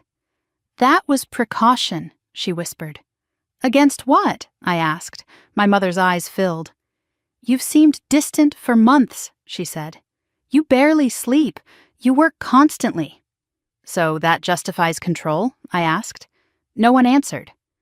On Friday morning, my attorney called. Ethan's counsel had requested emergency mediation. "Not next month, next week." "They're concerned about criminal exposure," my attorney said. Criminal. The word shifted the room inside my chest. I hadn't filed criminal charges. But bank compliance reports had language that could trigger referral. The pressure was no longer abstract. That afternoon, I received another call from the bank. The internal review had identified 3 transfers routed through an intermediary account tied to a crypto exchange wallet registered under Ethan's email. The timestamps aligned with his login attempts. I thanked the compliance officer. I asked for written confirmation. By evening, the email arrived. Official, structured, traceable. When I walked into the condo that night, Victoria was sitting at the kitchen island staring at her phone. "He moved out for good," she said quietly. I didn't ask who. I already knew. "He said this isn't survivable," she added. I placed my bag on the counter. "Is it?" I asked. She looked at me, tears welling but controlled. "He said if we had just secured everything before you noticed, none of this would have happened." Secured everything. The phrase confirmed more than she realized. "So he knew," I said. She didn't respond. She didn't need to. Saturday afternoon, I received a voicemail from Ethan directly, not his lawyer, him. "We can fix this," he said. "We can reach an agreement. It doesn't have to destroy anyone." Destroy. The vocabulary always implied I was the aggressor, as if documentation were violence. I did not return the call. Instead, I printed the bank's compliance summary and added it to the case file. By Sunday evening, Victoria packed 2 suitcases, not for a honeymoon, for relocation. She was moving into a smaller apartment in Lincoln Park. My parents helped her carry boxes. I stood in the doorway and watched quietly. "You're happy about this," my mother accused softly. "No," I said. "I'm resolved." Victoria paused before leaving. "Is there any way to stop this?" she asked. "Yes," I said. "Repay what was taken." She hesitated. "It's not all still there." "I know." She left without another word. The condo felt cavernous after the door closed. 18 months of noise evaporated into stillness. I walked through each room slowly. The living room was empty of bridal magazines. The master bedroom closet held only my clothes again. The kitchen counters were clear. I sat at the dining table where the 67 pages had once been spread. 30 days. That was the window. By Tuesday, mediation was confirmed. Formal, recorded, structured. Ethan's counsel sent a revised proposal. $80,000. Structured payments over 2 years. No admission of wrongdoing. Closer. Still incomplete. I called my attorney. "We proceed," I said. "Are you certain?" he asked. "Yes." Because this was no longer about money alone. It was about precedent. On Thursday evening, my father called. "Your sister is in pieces," he said. "She should be," I replied. "That's cruel." "No," I said quietly. "It's consequence." There was a long silence on the other end of the line. "You've changed," he said. "No," I answered. "I've stopped absorbing." When I hung up, I felt no guilt, only clarity. 30 days were moving quickly. The illusion of a wedding had collapsed. The illusion of unlimited access had collapsed with it. They thought I wouldn't fight. They thought I feared conflict. They thought stability meant endless tolerance. Now they were learning something else. Stability can also mean endurance, and endurance, when paired with documentation, does not break under pressure. It waits. The mediation date approached. The case file thickened, and for the first time since this began, I wasn't bracing for impact. I was watching the structure they built collapse under its own weight. 30 days. And this time, I was not the one running out of options. Mediation was scheduled for 9 o'clock on a Thursday morning. I arrived 10 minutes early, folder in hand, posture steady. The conference room was neutral, long table, glass walls, muted carpeting designed to absorb conflict. Ethan was already there with his attorney. He looked thinner, less polished. The confidence he once carried like a tailored suit now hung loosely around him. Victoria arrived a few minutes later with separate counsel.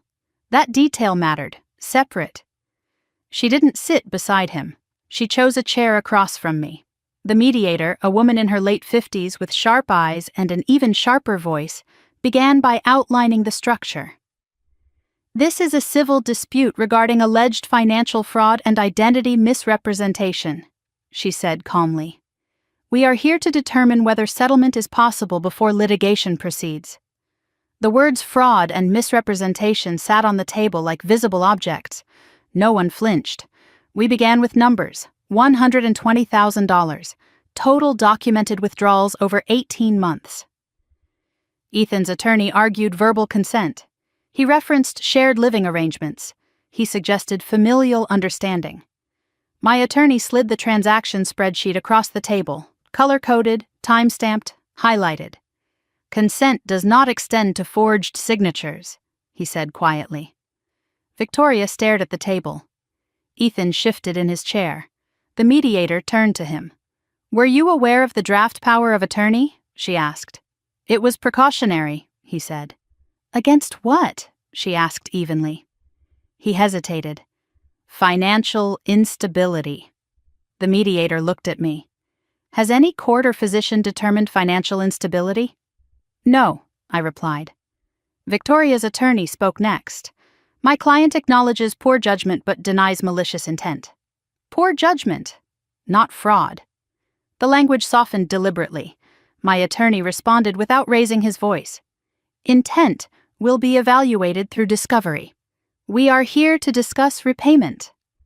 The room went quiet again. Ethan's attorney proposed $80,000 structured over 24 months.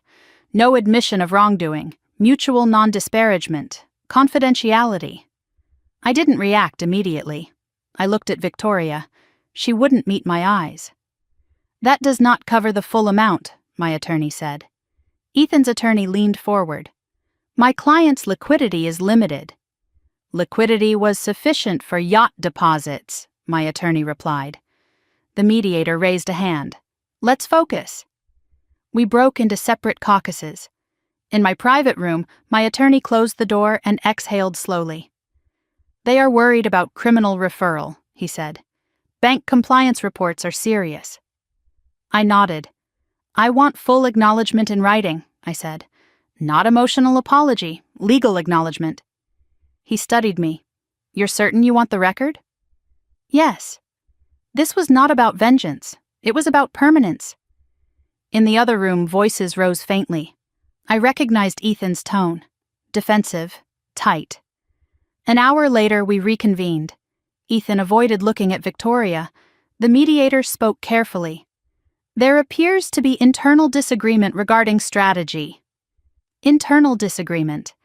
That was an understatement. Victoria spoke for the first time. I didn't think it would go this far, she said quietly. It went far when you signed it, I replied. The mediator redirected. Are you prepared to acknowledge unauthorized access to funds? Ethan's attorney stiffened.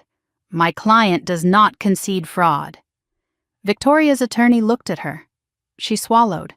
I authorized transactions beyond agreed limits, she said slowly. I signed documents without Isabella's consent. The air shifted. Ethan looked at her sharply. You're throwing me under the bus? He snapped. I'm telling the truth, she said. That was the first time she had used that phrase. Truth. The mediator leaned forward. Is there a path to structured repayment with acknowledgement of unauthorized access? Silence stretched. Finally, Ethan's attorney spoke. My client will consider structured restitution without admission of criminal liability. Not criminal, but restitution. The language had shifted again. The mediator drafted a framework, full repayment, structured over 3 years, automatic monthly transfers, written acknowledgement of unauthorized financial use, no confidentiality clause preventing factual disclosure. The acknowledgement mattered most. Ethan's face hardened. This will follow me, he said. Yes, I replied quietly, because actions do. Victoria's eyes filled with tears. I was scared, she whispered. Of what? I asked. Of not having enough, she said. Enough status, enough security, enough admiration. Fear had driven her, but fear does not erase consequence. After 5 hours, the outline was drafted, not signed yet, but real. As we stood to leave, Ethan spoke directly to me for the first time that day. "You could have handled this privately," he said. I met his gaze. "You could have asked." He didn't respond. Victoria lingered as the others exited. "I never thought you'd choose court," she said softly. "I never thought you'd choose control," I answered. She looked at me differently then, not as the stable one, not as the financial safety net, but as an equal. The mediator scheduled final review for the following week. If signed, litigation would pause pending compliance. If not, discovery would proceed. On the drive home, Chicago traffic crawled under a gray sky. I didn't feel triumphant. I felt grounded. The condo greeted me with silence. No wedding magazines, no vendor calls, no champagne glasses left on the counter. I walked into the master bedroom and opened the closet. Only my clothes remained. I ran my fingers along the hangers slowly. Control did not feel explosive, it felt steady. Later that evening, my father called. "Victoria says you're negotiating," he said cautiously. "Yes." "Are you willing to let this end?" "It will end when it's repaid." He sighed. "You've become very hard." "No," I said. "I've become clear." He didn't argue. For the first time in months, he didn't defend her. That night, I reviewed the mediation outline again. Full amount. Structured. Acknowledgement. The case number still existed. The complaint still stood. Nothing had been erased. But the trajectory had changed. They thought I wouldn't fight. They thought I feared conflict. They thought stability meant silence. Now they were learning something else. Stability can mean endurance. And endurance, when paired with evidence, reshapes power quietly. The final documents would be drafted within days. And this time, no one would be signing anything in my name without consent. The narrative had shifted. Not because I shouted louder, but because I documented better. And documentation, once formalized, does not disappear. It becomes record. That was what they feared now, not my anger, my record. The storage unit disclosure came through on a rainy Tuesday afternoon. My attorney forwarded the email with a single line. They responded. Attached was a scanned inventory list from Harbor Lock Storage. Unit registered under Ethan Blake. Access logs included dates and times that matched several large withdrawals from my account. I opened the attachment slowly. Box 1, financial summaries. Box 2, draft legal documents. Box 3, digital backup drives. Box 4, printed email correspondence. My name appeared repeatedly in the item descriptions. Not casually, organized, categorized, prepared. I felt something cold settle in my chest. This was not chaotic behavior. It was structured. I called my attorney immediately. "They kept physical copies," I said. "Yes," he replied. "That strengthens intent." Intent! The word had hovered abstractly until now. Now it had weight. Later that day, we received scanned images of several of the documents stored in the unit. Draft co-ownership application for my condo, power of attorney draft, guardianship petition outline, email printouts between Ethan and a private legal consultant discussing risk mitigation if primary asset holder becomes resistant. Resistant. That was the language. Not concerned, not protective. Resistant. In one email, Ethan wrote, "Once consolidation occurs post-wedding, exposure decreases. Post-wedding, consolidation, exposure." The words blurred together for a moment before sharpening into clarity. I closed my office door and leaned back in my chair. 18 months of slow erosion, months of subtle reframing, and here it was, printed, boxed, stored. When I returned home that evening, Victoria was sitting at the dining table. The mediation outline sat in front of her. She looked smaller than she had during the engagement celebration. "You've seen it," she said. "Yes." Her eyes filled. "I didn't know about the storage unit." I studied her. "Your signature is on the drafts." "I thought they were precautionary," she whispered. "Precaution against what?" I asked. She hesitated. "He said if you panicked, we needed leverage." Leverage. The word landed with quiet violence. So, I was a risk to be managed, I said. No, she said quickly. You were stressed. There is a difference between stress and instability, I replied. She looked at the floor. I didn't think it would go that far. But it had. The next morning, Ethan's attorney requested an urgent conference call. My attorney and I joined from his office. Ethan's voice was tighter than usual. You're mischaracterizing stored documents, he said. They were strategic planning materials. For what? My attorney asked. Asset protection, Ethan replied. For whom? My attorney pressed. Silence. The call ended without resolution. An hour later, the mediator contacted us. Given the new evidence, she suggested accelerating settlement finalization. Discovery would expose everything, publicly, formally, with subpoenas. The pressure had shifted. By Friday afternoon, a revised settlement draft arrived. Full repayment acknowledged. Structured over 36 months. Automatic wage assignment clause. Written acknowledgement of unauthorized financial activity. Not fraud, but unauthorized activity. It was closer. I sat alone in my living room and read every line carefully. The acknowledgement paragraph stood out. Respondents acknowledged that funds were accessed and utilized beyond the scope of originally agreed permissions. It wasn't poetic, it was factual. That mattered. Victoria knocked softly before entering.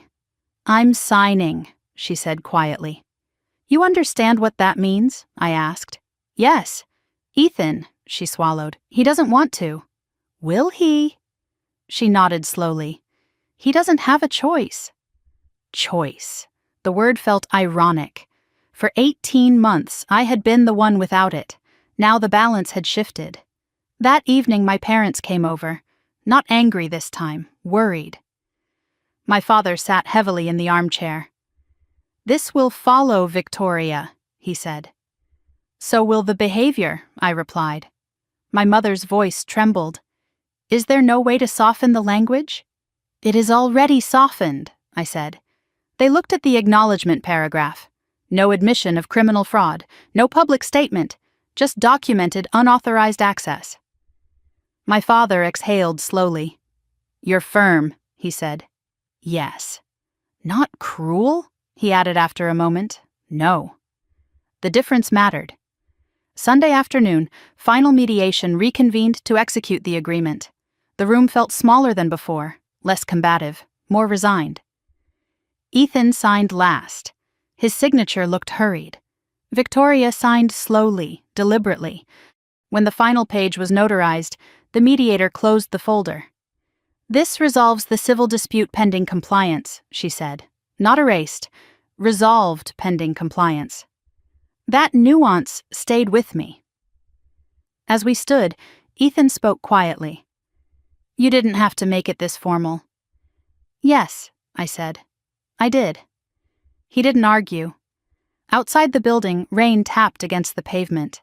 Victoria paused beside me. I didn't think you'd choose documentation over me, she said. I chose myself, I replied. There was no anger in my voice, only clarity. She nodded slowly. I'm starting to understand that. We walked to our separate cars. When I arrived home, the condo felt different. Not heavy, not tense, transitional. The master bedroom no longer felt occupied by ghosts of bridal planning. The dining table no longer carried stacks of evidence. The documents now existed in a structured legal file. Official, signed, enforceable. That night, I opened my laptop and reviewed the automatic transfer schedule. The first payment would arrive in 30 days, small compared to the total, but structured, trackable, accountable. I sat in silence for a long time. They thought I wouldn't fight. They thought stability meant silence. They thought documentation was unnecessary between family. Now documentation was the only thing holding the structure upright. And it was enough.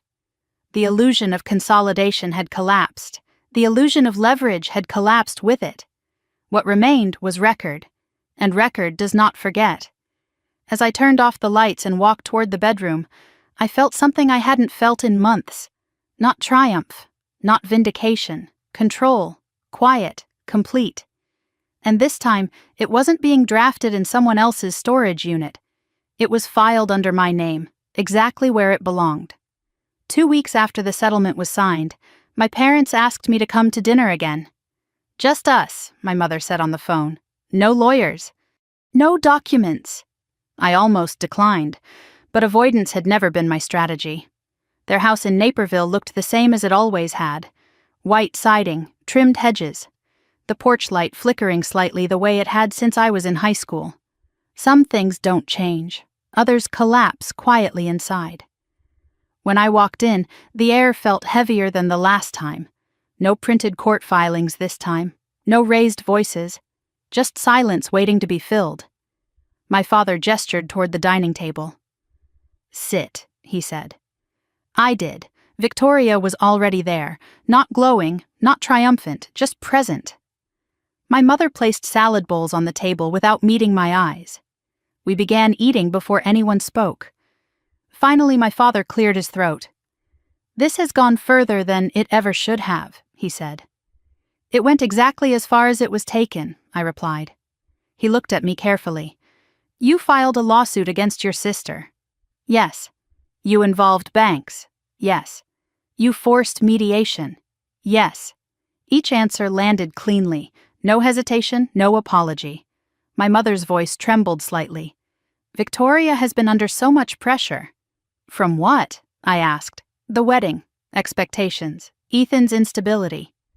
"None of that justifies forged signatures," I said calmly. Victoria's fork paused mid-air. "I signed it," she said quietly. My father looked at her sharply.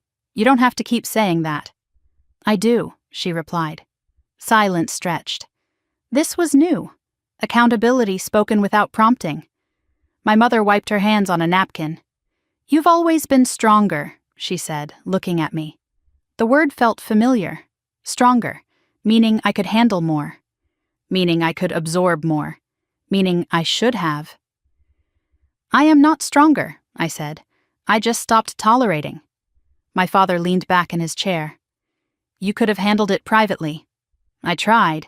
"No, you documented," he corrected. "Yes," I said. There it was. The underlying discomfort. Documentation removes ambiguity. Ambiguity protects hierarchy. Without ambiguity, favoritism becomes visible. "You embarrassed the family," my mother whispered. "I protected myself," I replied. Victoria looked at me directly for the first time that evening. "I thought you would always absorb it," she admitted. Absorb. The word settled between us. "I did," I said, "until I didn't." My father's jaw tightened. "She was scared," he said. "Of what?" I asked. "Of losing stability." "Stability built on someone else's account isn't stability," I said. Victoria's eyes filled but didn't spill. "I didn't think you would actually file," she said again. "That's the problem," I replied. No one expected consequence. They expected negotiation, emotion, compromise, not record. My mother finally spoke the sentence that clarified everything. "We trusted her." She looked at Victoria, then at me. "And we assumed you would understand." Understand. Translate, accept. Translate, forgive before accountability. "You trusted her," I said quietly. "You never verified with me." My father didn't argue. For the first time in months, he didn't defend. He just looked tired. Victoria exhaled slowly. "I told them you agreed," she admitted. "I didn't," I said. "I know that now," she whispered. The shift in tone was subtle, but undeniable. Not justification, recognition. Dinner ended without raised voices, without reconciliation, but without denial. As I stood to leave, my father asked the question he had been holding all night. "Is there any path back from this?" I paused at the doorway. "There was," I said, "before the forged signature." He flinched slightly. The word still carried weight. "I don't hate you," I added quietly, "but I won't erase what happened." Victoria stepped forward. "I don't expect you to," she said. That was new. Expectation had finally changed. On the drive back to Chicago, the highway lights blurred slightly through the windshield. Not from tears, from exhaustion. The house in Naperville would always feel like childhood, but adulthood requires different boundaries. When I walked into my condo, the silence felt earned. No wedding binders, no raised voices, no hidden folders. I sat at the kitchen island and replayed the evening. My parents hadn't apologized, but they had stopped defending. That was movement, small, but real. The next morning I received confirmation that the first structured repayment transfer was scheduled. 30 days, automatic, enforceable. I stared at the notification for a long moment. Not because of the amount, because of the shift. Money was no longer flowing out unmonitored. It was flowing back with documentation attached. Later that week, my mother called again, her voice softer. "Are you okay?" she asked. "Yes." "You don't seem angry." "I'm not." "You seem distant." "I'm clear." There was a long pause. "Your father says you handled this stronger than we did," she said. Stronger. The word returned, but it felt different now, not obligation, recognition. "That's not strength," I replied. "That's boundary." She didn't argue. When I hung up, I felt something subtle loosen. Not reconciliation, but recalibration. They thought I wouldn't fight. They thought stability meant silence. They thought documentation was cruelty. Now they were beginning to understand something else. Stability can mean refusal, and refusal when grounded in evidence is not aggression, it is alignment. That evening I stood in my bedroom and looked around slowly. Everything in its place. No shared drawers, no hidden drafts, no quiet erasure. For 18 months I had mistaken tolerance for love. Now I understood the difference. Love without boundary invites exploitation. Boundary without apology invites respect. The family dynamic had shifted. Not healed, shifted. And sometimes shift is the only honest beginning. I turned off the light and closed the door, not shutting anyone out, just securing what was mine. And this time, no one questioned that right. The first repayment installment was scheduled for the end of the month. It felt strange watching a transfer come toward me instead of away. Not because of the amount, because of what it represented. Acknowledgement. The settlement had paused the civil litigation, but the complaint remained active pending compliance. If payment stopped, the case resumed. Structure. For the first time in nearly 2 years, the structure protected me. 3 days before the first transfer, my attorney called. "There's an issue," he said. I sat down slowly. "What kind of issue?" "Ethan is attempting to separate his liability from Victoria's." Of course he was. "He wants to amend the agreement," my attorney continued, "claiming unequal benefit from the funds." I almost laughed. Crypto transfers traced to his wallet, storage unit under his name, emails referencing consolidation strategy, unequal benefit. "He signed," I said. "Yes, but he's trying to limit exposure." Exposure. The word again. "Does he have grounds?" I asked. "Not strong ones," my attorney replied, "but he may push for revision to reduce personal repayment obligation." I closed my eyes for a moment. Of course. The pattern remained consistent. When pressure intensified, Ethan recalibrated to protect himself. That evening, I received a forwarded email chain. Ethan's counsel had formally requested modification of the repayment structure. They claimed Victoria authorized most expenditures. They attempted to shift primary responsibility onto her. I read the email twice. Then I opened the compliance report again. Crypto wallet linkage, device login timestamps, his email address tied to third-party routing, his notes referencing post-wedding consolidation. The evidence was not ambiguous. The next morning, Victoria called. "I just got the amendment notice," she said quietly. "He's shifting liability," I replied. "I know." Her voice sounded thinner than usual. "He said he didn't know how much was taken." "That's not true." Silence. I didn't realize he was moving funds into his own wallets, she admitted. The admission landed like a final crack in glass. So this wasn't shared equally, I said. No. That one word changed the dynamic completely. It wasn't just manipulation, it was layered manipulation. I met with my attorney that afternoon. We can oppose modification, he said, or we can allow proportional liability restructuring based on evidence. Which is stronger? I asked. Opposition preserves full joint liability, he replied, but restructuring could isolate his exposure and increase compliance pressure. Pressure, that was the currency now. What do you recommend? I asked. He paused. Based on the crypto trace and storage unit evidence, isolating his liability may force faster resolution. I nodded slowly. Then isolate it. That evening, Ethan showed up at the condo without warning. Victoria wasn't there. He stood in the doorway looking more tired than I had ever seen him. "You're enjoying this?" he said.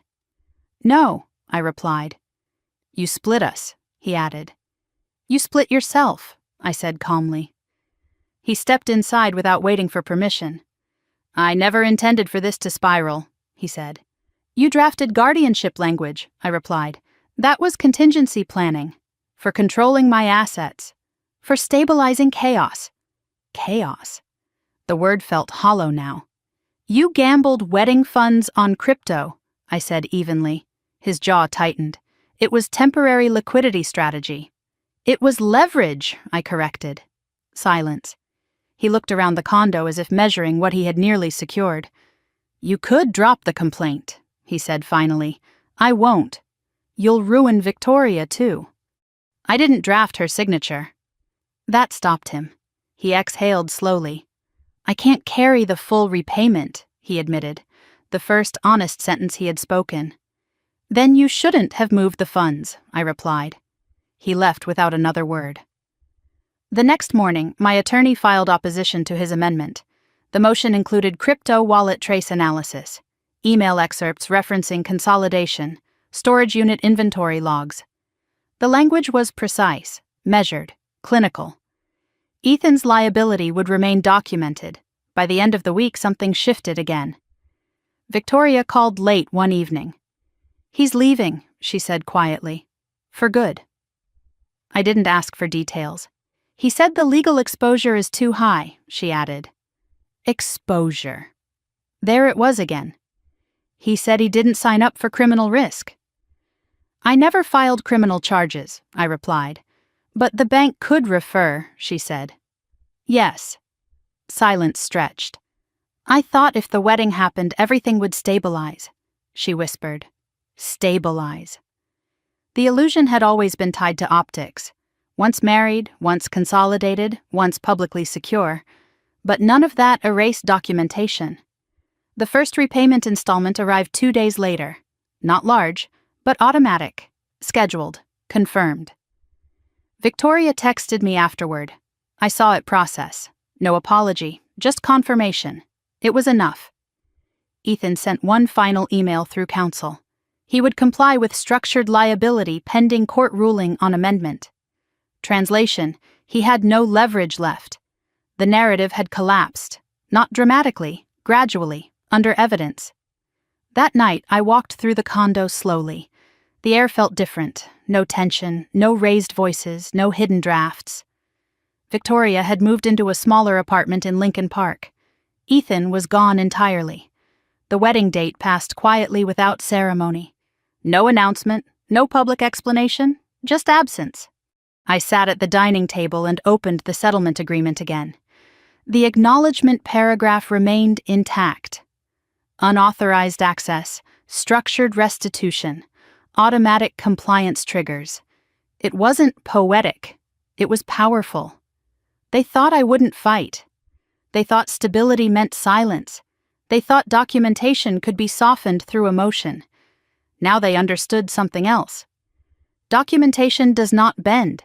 It accumulates. And once it accumulates, it reshapes power. The case wasn't over. Payments would continue for years. But the illusion of consolidation had ended. The illusion of leverage had ended with it. What remained was record. And record, once formalized, does not disappear. It endures. That was the real shift. Not revenge, not destruction, endurance. And endurance, backed by evidence, is impossible to intimidate. For the first time in months, I slept without checking my phone for transfer alerts. Because now, if a transfer occurred, it would be coming back, and this time it would be on my terms. 6 months passed faster than I expected, not because things were easy, because they were structured. The automatic repayments arrived on schedule, not large enough to erase what happened, but steady enough to confirm compliance. The condo felt different without constant tension humming beneath every conversation. I rearranged the living room furniture the first weekend Victoria officially moved out. Not dramatically, just enough to reclaim the space. The master bedroom closet was entirely mine again. No bridal gowns, no silk garment bags, just clean lines and quiet. Work stabilized, too. I accepted a promotion to senior risk consultant. The irony didn't escape me. Risk assessment had never felt more personal. One afternoon, I received a message from the bank's compliance officer. The internal review was complete. 3 transactions remained under regulatory monitoring. No criminal referral had been initiated. For now. The phrase lingered. For now. That meant exposure still existed. Documentation remained archived. Permanent. That mattered. Victoria called occasionally. Short conversations. Surface level. How are you? Fine. Work good? Yes. We avoided discussing the case. Avoided discussing Ethan. Avoided discussing the wedding date that had quietly passed without ceremony. One evening she asked if she could stop by. I hesitated briefly, then said yes. She arrived without the polished confidence she once carried. No designer handbag, no elaborate makeup, just jeans and a sweater. She looked tired. Smaller. We sat at the kitchen island where so many confrontations had unfolded months earlier. I moved into a 1-bedroom, she said quietly. In Lincoln Park. That's good, I replied. She nodded. It's different. Different meant modest. Different meant no audience. Different meant no consolidation strategy. I'm working contract events planning now, she added. The irony was subtle but undeniable. Weddings for other people. No comment felt appropriate, so I didn't make one. After a moment, she looked at me directly. I didn't realize how much of it he controlled, she said. How much of what? I asked. The narrative, the money, the planning. I didn't interrupt. He told me once we were legally merged, everything would stabilize. Merged, stabilize. The vocabulary had always been transactional. You believed him, I said. Yes. And now, she exhaled slowly, now I'm rebuilding. The word felt honest. Rebuilding, not blaming, not defending, just rebuilding. The first time she had said anything that wasn't reactive. 2 weeks later, another structured repayment arrived. The notifications no longer triggered adrenaline. They felt routine. Evidence converted into scheduled restoration. One afternoon at work, a colleague mentioned her sister had drained her retirement account through a joint login arrangement. She trusted her, my colleague said. I listened quietly. Trust. The word still carried weight. That evening I searched for local financial literacy workshops. I signed up for one that focused on preventing financial manipulation within family systems. Sitting in that small classroom with women in their 50s and 60s sharing stories of co-signed loans gone wrong, hidden gambling debts, and adult children siphoning funds, something shifted. I wasn't unique. I wasn't dramatic. I was part of a pattern, and patterns require boundaries. I volunteered to speak at the next session. Not about revenge, about documentation, about risk, about not equating love with unlimited access. The response surprised me. Afterward, 3 women approached me privately. One said her son had requested secondary access to her brokerage account. Another said her sister had temporarily borrowed from her savings. The language was always soft, temporary, precautionary, exploratory. The words mask intention, documentation reveals it. Victoria texted me later that night. "I heard you're doing workshops." "Yes." "For women who've been manipulated?" "Yes." There was a long pause before her next message. "I think I need one." I stared at the screen for a long time before responding. "You're welcome to attend." No sarcasm, no bitterness, just structure. She didn't come to the first one, but she came to the second. She sat in the back, listened, took notes, didn't speak. Afterward, she approached me quietly. "I didn't realize how textbook it was," she said. "What was?" I asked. "Isolating the primary asset holder, framing them as unstable, expanding access incrementally." She had recognized the pattern. Recognition is the first form of accountability. The third month of repayments passed without incident. Then the fourth. Ethan had not contacted me directly since the amendment motion was denied. His payments processed automatically through wage assignment. Structured, enforced, not emotional. Victoria mentioned once that he was struggling financially. I didn't respond. Consequence does not require commentary. 6 months after the settlement, I signed papers for a townhouse in Evanston. 3 bedrooms, sunlit kitchen, mortgage solely in my name. The day I received the keys, I stood in the empty living room and listened to the quiet. Not the silence of absence, the quiet of control. Victoria called that evening. "You bought it," she said. "Yes." "I'm proud of you." The sentence surprised me. It felt sincere. "Thank you," I replied. Not defensive, not distant. Just thank you. She hesitated before speaking again. "I'm sorry," she said. Not elaborate, not theatrical. Just sorry. For signing it, for not asking, for assuming. I didn't rush to absolve her. I let the words exist. "I won't reopen accounts," I said. "I know." "I won't co-sign anything." "I know." "If we rebuild anything, it won't include money." She nodded slowly. "I understand." That was enough. When I moved into the townhouse, I carried one box labeled case file. Inside were printed copies of the 67 pages, the mediation agreement, the compliance summaries, the storage unit inventory. I placed it in the top shelf of a locked cabinet, not as a reminder of betrayal, as a reminder of boundary. They thought I wouldn't fight. They thought stability meant silence. They thought documentation could be softened by guilt.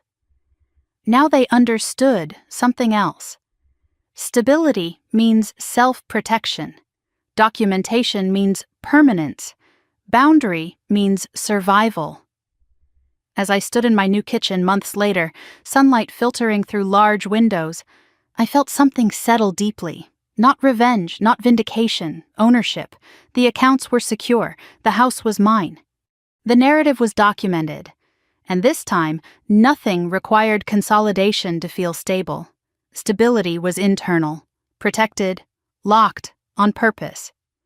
The first morning in my townhouse felt unfamiliar in the best way. No shared keys, no raised voices drifting from another room, no quiet calculations happening behind my back. Just sunlight stretching across hardwood floors and the low hum of my own coffee maker. I stood in the kitchen barefoot, holding a mug in both hands, and listened to the silence. It wasn't empty, it was earned. 6 months earlier, I had been sitting at a mediation table across from my sister and her fiancé, arguing over unauthorized withdrawals and forged drafts.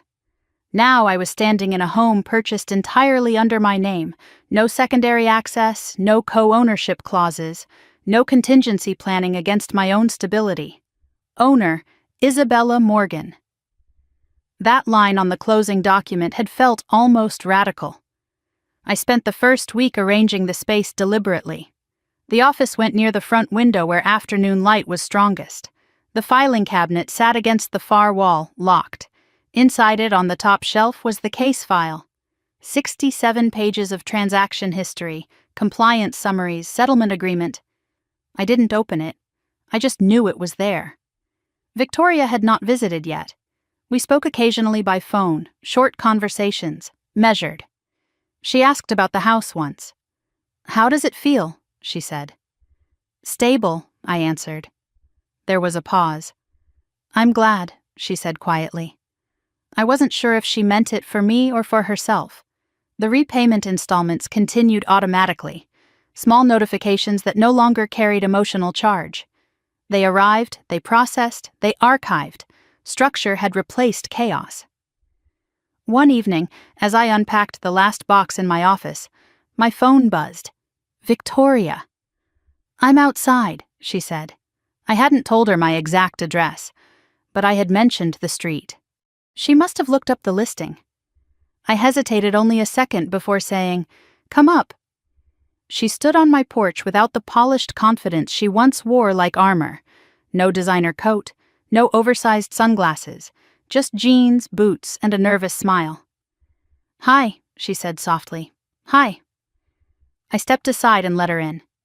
She walked slowly through the living room, taking in the clean lines and uncluttered surfaces. "It's beautiful," she said. "Thank you." She stopped near the kitchen island and ran her fingers lightly along the countertop. "No wedding binders," she said with a faint smile. "No," I replied. The air between us wasn't hostile. It wasn't warm either. It was cautious. We sat across from each other. No audience, no lawyers, no parents, just sisters. "I ended it," she said quietly. "With Ethan?" She nodded. "It wasn't just the case," she added. "It was everything." I didn't ask her to elaborate. She did anyway. "He admitted he moved more money than he told me," she said. "He said once we were married, it wouldn't matter." Wouldn't matter. The words felt absurd now. "It mattered," I said. "Yes," she whispered. She looked around again. "You seem different." "Different how?" "Calm," she said. "But not the old calm." The old calm had been tolerance. This calm was boundary. "I'm not absorbing anymore," I said. She nodded slowly. "I used to think you were cold," she admitted. "And now? Now I think you were just disciplined." The acknowledgement was quiet but genuine. We sat in silence for a moment. "I signed the final repayment addendum," she said, "even the clause about automatic enforcement." "I know," I replied. "I didn't fight it." "That's good." She hesitated. "I thought if I pushed hard enough you'd bend," she said. I didn't respond immediately. "I always did," she added. That was the truth neither of us had said aloud before. "Yes," I said. "And now?" "Now I won't." She looked at me directly. "I'm not asking you to." The shift was subtle but unmistakable.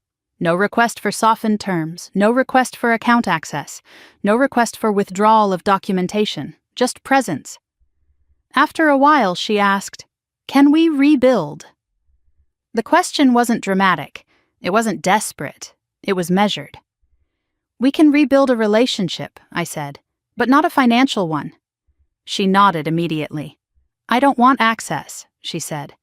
"I want accountability." The word surprised me. Accountability. "I'm learning," she continued. "I've been attending those workshops." I raised an eyebrow.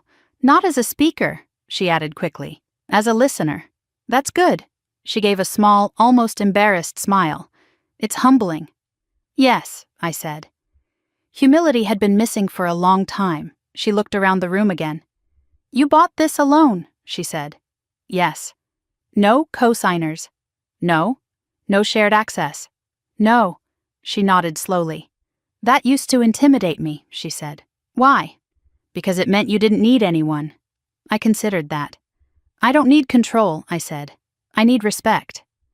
She looked down at her hands. "I didn't respect the boundary," she admitted. "No," I agreed. We didn't argue, we didn't dramatize, we just named it.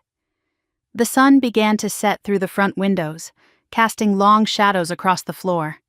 "I'm moving into a smaller apartment permanently," she said. "No more short-term plans." "That's good." "I'm rebuilding my credit too," she added. "That's smart." She smiled faintly. "You sound like a consultant." "I am," I replied. We both laughed softly. It was the first shared laugh in months. When she stood to leave, she hesitated near the door. "I'm sorry," she said again. This time it sounded different. Not like a plea, like a recognition. "I know," I said. She stepped onto the porch and turned back. "You didn't ruin my wedding," she said. "No," I replied. "I did." She didn't wait for reassurance. She didn't ask for absolution. She just nodded and walked down the steps. I closed the door gently and leaned back against it. The house was quiet again. But it wasn't tense. It wasn't fragile. It was steady. I walked to the office and opened the filing cabinet. I looked at the labeled box on the top shelf. Case file. I didn't open it. I just touched the edge of the cardboard. Not to relive it, to remember what boundaries cost and what they protect. They thought I wouldn't fight. They thought stability meant silence. They thought documentation was cruelty. Now they understood something else.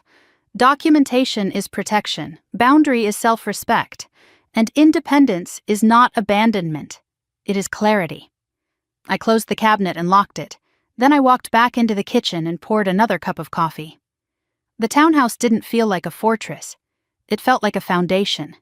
And for the first time in a long time, I wasn't waiting for the next crisis. I was living inside the quiet I had chosen. The first time Victoria came to one of my workshops, she sat in the back row and didn't speak. She arrived early and chose the chair closest to the wall, as if she wanted the option to leave quickly if it became too uncomfortable. I noticed her the moment she walked in, but I didn't acknowledge it. The session was held in a small community center room in Evanston. Folding chairs, coffee in a paper urn, a whiteboard behind me with 3 words written in blue marker: access, control, documentation. The women in the room ranged from late 40s to early 70s. Some had notebooks open. Some folded their arms tightly across their chests. Most carried stories heavier than the room could hold in one afternoon. I began the way I always did. Financial manipulation doesn't start with theft, I said. It starts with permission. Heads nodded. Temporary access, shared passwords, emotional leverage. The language is always soft. Temporary. Precautionary. Exploratory. I didn't look at Victoria, but I felt her listening. We talked about incremental escalation, how secondary access becomes primary influence, how emotional framing, stress, burnout, instability can be used to justify control. One woman in the front row raised her hand. "My son says I'm not good with online banking," she said quietly. "He wants to manage my retirement account for me." The room went silent. "Has anyone evaluated your capacity?" I asked gently. "No." "Have you missed payments?" "No." "Then this isn't about capacity," I said. "It's about control." Victoria shifted in her chair. I saw it out of the corner of my eye. Another woman spoke up. "My sister needed a loan for her wedding," she said. "It was temporary." Temporary. The word echoed again. "How long ago?" I asked. 2 years. "And has it been repaid?" The woman shook her head. We talked for 2 hours, about boundaries, about documentation, about not equating love with unlimited access. At the end of the session, several women stayed behind. Victoria waited until the room cleared before approaching me. "You didn't mention me," she said. "I don't need to," I replied. She nodded. "It's strange hearing it from the outside," she said. "It sounds obvious." "It never feels obvious when you're inside it." She looked down at her hands. "I thought I was helping," she admitted. "Were you?" I asked. She hesitated. "I thought if we consolidated everything before the wedding, we'd look stable, secure." "Look stable," I repeated. "Yes." "Not be stable," she swallowed. "No." The distinction mattered. Optics had always driven her. Admiration, image, the illusion of success. "I confused access with partnership," she said quietly. "And control with safety," I added. She nodded. The honesty wasn't dramatic. It was tired, earned. 2 weeks later, the 6th repayment installment arrived. Structured, predictable, Victoria texted me a simple message afterward. It processed. No apology, no commentary, just acknowledgement. I appreciated that more than anything elaborate. One evening, she asked if I would have dinner with her in her new apartment. I agreed. Her place was smaller than the condo had been, clean, minimal, no bridal magazines, no unopened vendor packages, just a couch, a dining table for two, and framed photographs of her college friends. No engagement photos, no champagne toasts frozen in time. She served pasta and wine without ceremony.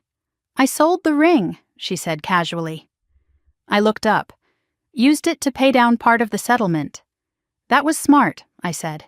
She laughed softly. "You would say that." "Yes." We ate in silence for a few minutes.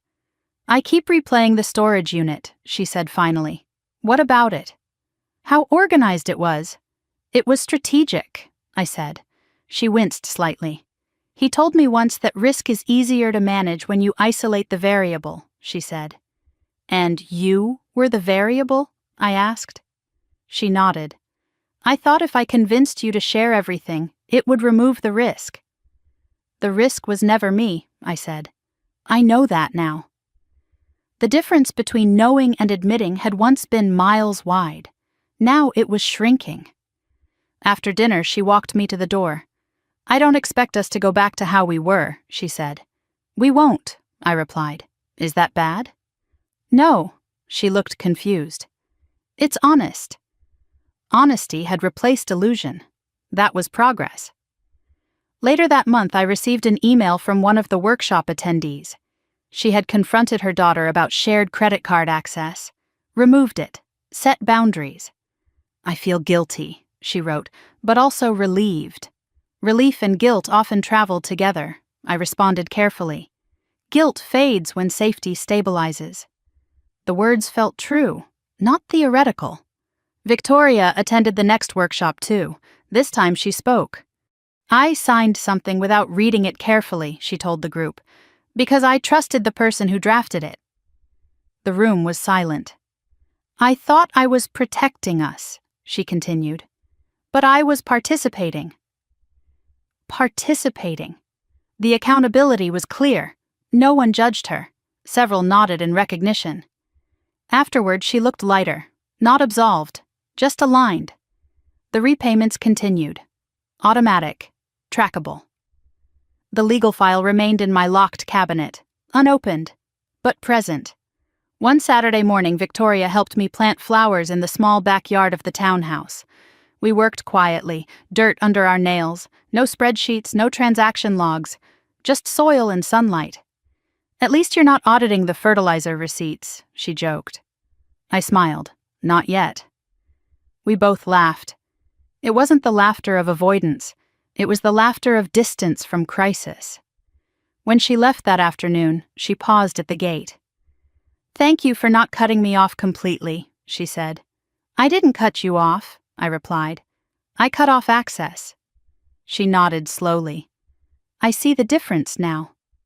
That was the real shift. Not forgiveness, understanding. They thought I wouldn't fight. They thought stability meant silence. They thought documentation was cruelty. Now they understood something else. Documentation is protection. Boundary is not punishment. And family without access can still exist. That night, I sat alone in my living room, lights dim, city quiet beyond the windows. The case file remained untouched in the cabinet. The repayment schedule continued. Victoria was rebuilding her life without illusion. And I was living mine without fear. The accounts were locked. The doors were locked. But the relationships were not. They were simply defined. And definition, I had learned, is what keeps love from turning into leverage. I turned off the lights and walked upstairs.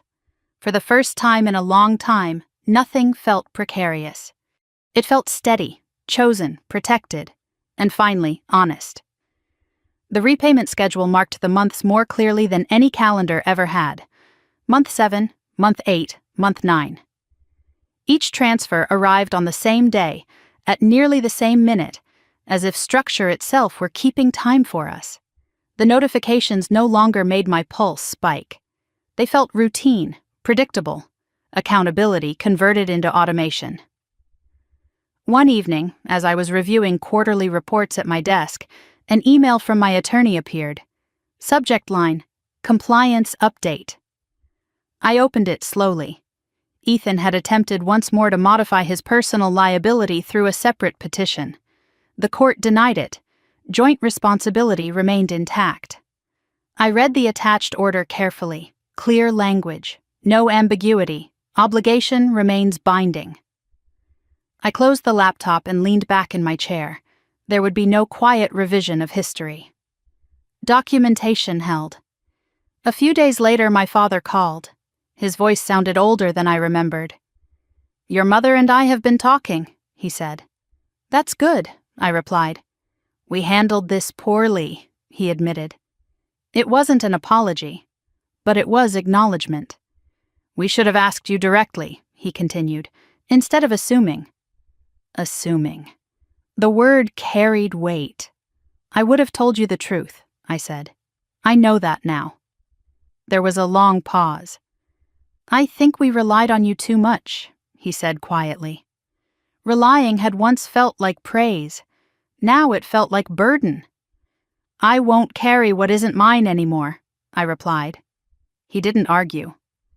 Later that week, Victoria invited me to attend a small networking event she was organizing for her event planning clients. It wasn't a wedding, it was a corporate fundraiser. She had rebuilt her professional identity quietly. No grand announcements, no curated social media presence, just work. When I arrived, she greeted me with a steady smile. "Thanks for coming," she said. "Of course." The venue was modest but elegant. Nothing excessive, no unnecessary grandeur. As she moved through the room greeting clients, I noticed something different. She wasn't performing. She was listening. She wasn't selling a fantasy. She was managing logistics. Control had shifted from illusion to competence. Later that night, after the event ended, we sat at a small table near the exit. "I thought status was safety," she said quietly. "It isn't," I replied. "I know that now." She looked at me carefully. "I don't blame you anymore," she said. "For what?" "For filing." I studied her expression. There was no resentment in it, just clarity. "I don't blame you for locking the accounts," she added. I nodded once. That mattered. The repayment notification for month 10 arrived the following morning. Automatic. Clean. Logged. I archived it without comment. That afternoon I received an email from one of the women who had attended my workshops months earlier. She wrote that she had restructured her estate plan, removed secondary account access from her nephew, and updated her power of attorney documentation. "I didn't realize how vulnerable I was," she wrote. Vulnerable. The word echoed. Vulnerability without awareness invites exploitation. Vulnerability with documentation invites protection. I responded with encouragement and closed my laptop. That evening, I walked through my townhouse slowly. The space felt lived in now. Bookshelves filled, plants thriving near the windows. The office organized. No lingering sense of disruption, just continuity. Victoria stopped by unannounced a few days later. Not frantic, not emotional, just casual. "I wanted to show you something," she said. She handed me a printed statement. Her credit score report. Improved. Incrementally. "I'm rebuilding," she said. "I see that," I replied. "I didn't realize how much of my life was built on someone else's stability," she added. The sentence was quiet but honest. "I won't build like that again." "Good," I said. She looked around the house again. "You look peaceful," she said. "I am." She smiled faintly. "You don't seem angry anymore." "I'm not." That surprised her. "I thought you'd always resent me," she admitted. "I resented the behavior," I said. "Not you." The distinction was important. She nodded slowly. "I'm still paying," she said. "I know." "And I will." "I know." There was no tension in the exchange, just structure. That night I opened the locked cabinet in my office. I removed the box labeled case file and set it on the desk. I flipped through the 67 pages slowly. The highlighted totals, the crypto routing, the compliance summaries, the mediation agreement with its clean acknowledgement paragraph. It no longer felt like a wound. It felt like documentation of a boundary crossed and corrected. I placed everything back in order and locked the cabinet again. Record does not require constant revisiting. It requires preservation. The next morning, my mother called. "We're hosting Thanksgiving," she said cautiously. "We'd like you to come." I hesitated only briefly. "I'll be there." It would be the first major holiday since the wedding had collapsed. No fiancé, no bridal planning, no curated narrative, just family. That evening, Victoria texted me. "I'm nervous about Thanksgiving." "Why?" "Because it's different now." "Yes," I replied. "Is different bad?" "No." Different meant honest. Thanksgiving arrived with crisp air and subdued conversation. No one mentioned the lawsuit, no one referenced the wedding. But something fundamental had shifted. My parents asked my opinion before assuming it. Victoria didn't defer or dominate. She participated. At one point, my father raised his glass slightly. "To new beginnings," he said. It wasn't dramatic, it wasn't ceremonial, it was enough. Later that night, as I drove back to Evanston, I realized something quietly profound. The family had not shattered. It had recalibrated, not perfectly, not romantically, but realistically. They thought I wouldn't fight. They thought stability meant silence. They thought documentation was betrayal. Now they understood something else. Documentation was preservation, boundary was alignment, and independence was not abandonment. It was responsibility. When I pulled into my driveway and stepped inside my townhouse, the quiet felt earned.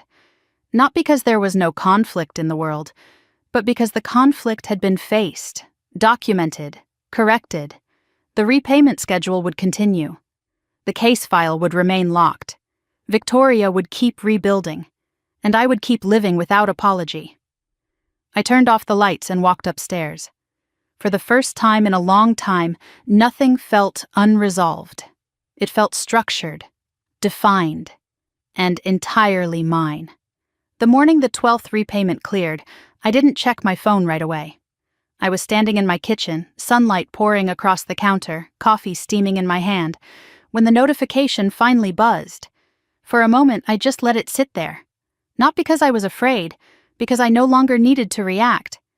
When I did open it, the amount processed cleanly, on time, automated, no pleading messages attached, no dramatic texts. Just structure doing what structure is designed to do. I set the phone down and looked around my townhouse slowly. The hardwood floors, the framed abstract painting above the couch, the small herb garden thriving near the back window. Everything in this space existed because I had chosen it, not because someone needed access to it, not because someone needed to consolidate it, but because it was mine. 6 months ago, I had stood in a mediation room listening to my sister admit she signed documents she didn't fully understand.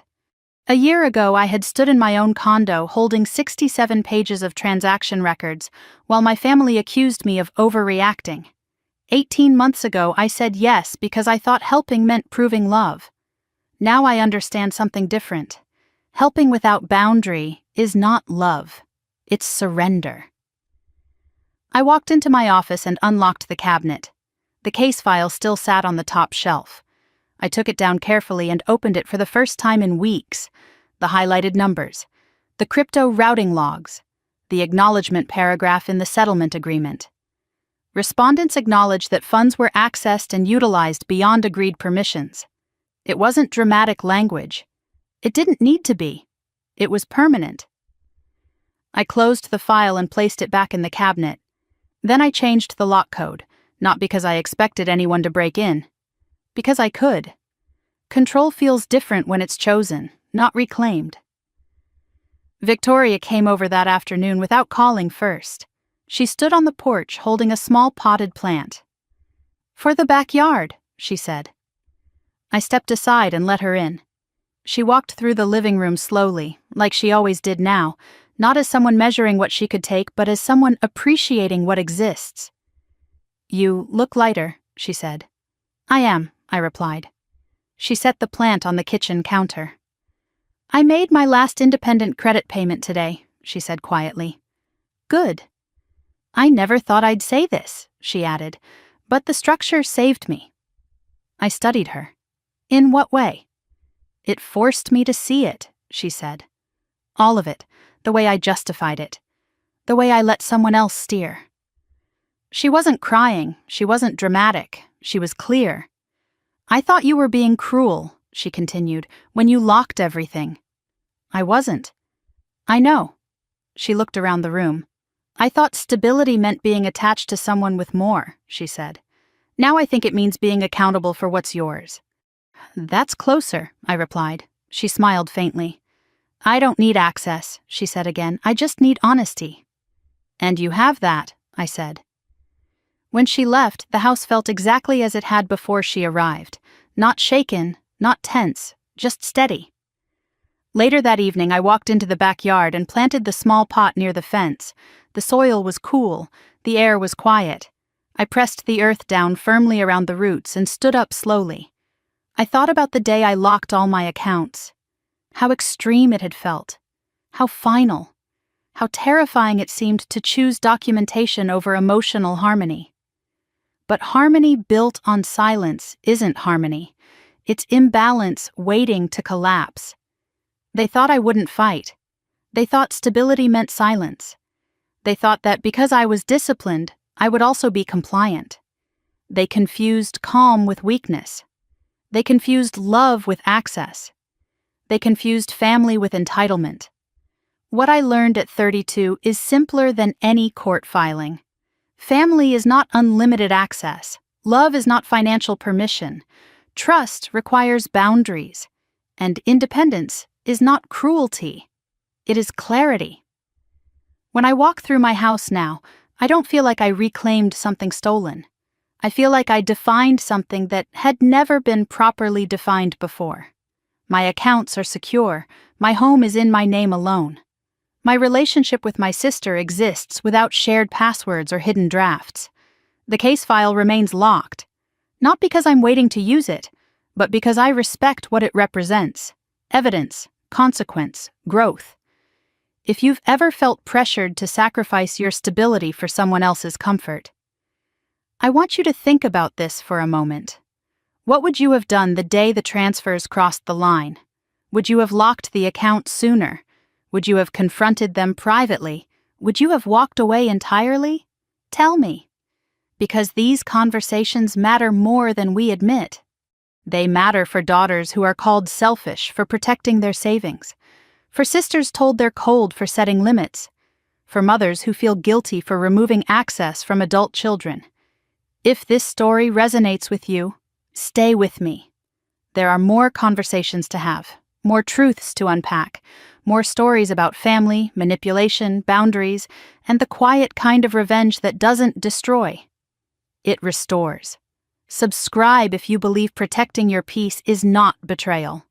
Comment if you've ever had to change the password on something bigger than a bank account, because sometimes the most powerful thing a woman can say is not yes, it's enough, and sometimes locking the account is the moment she finally unlocks her life.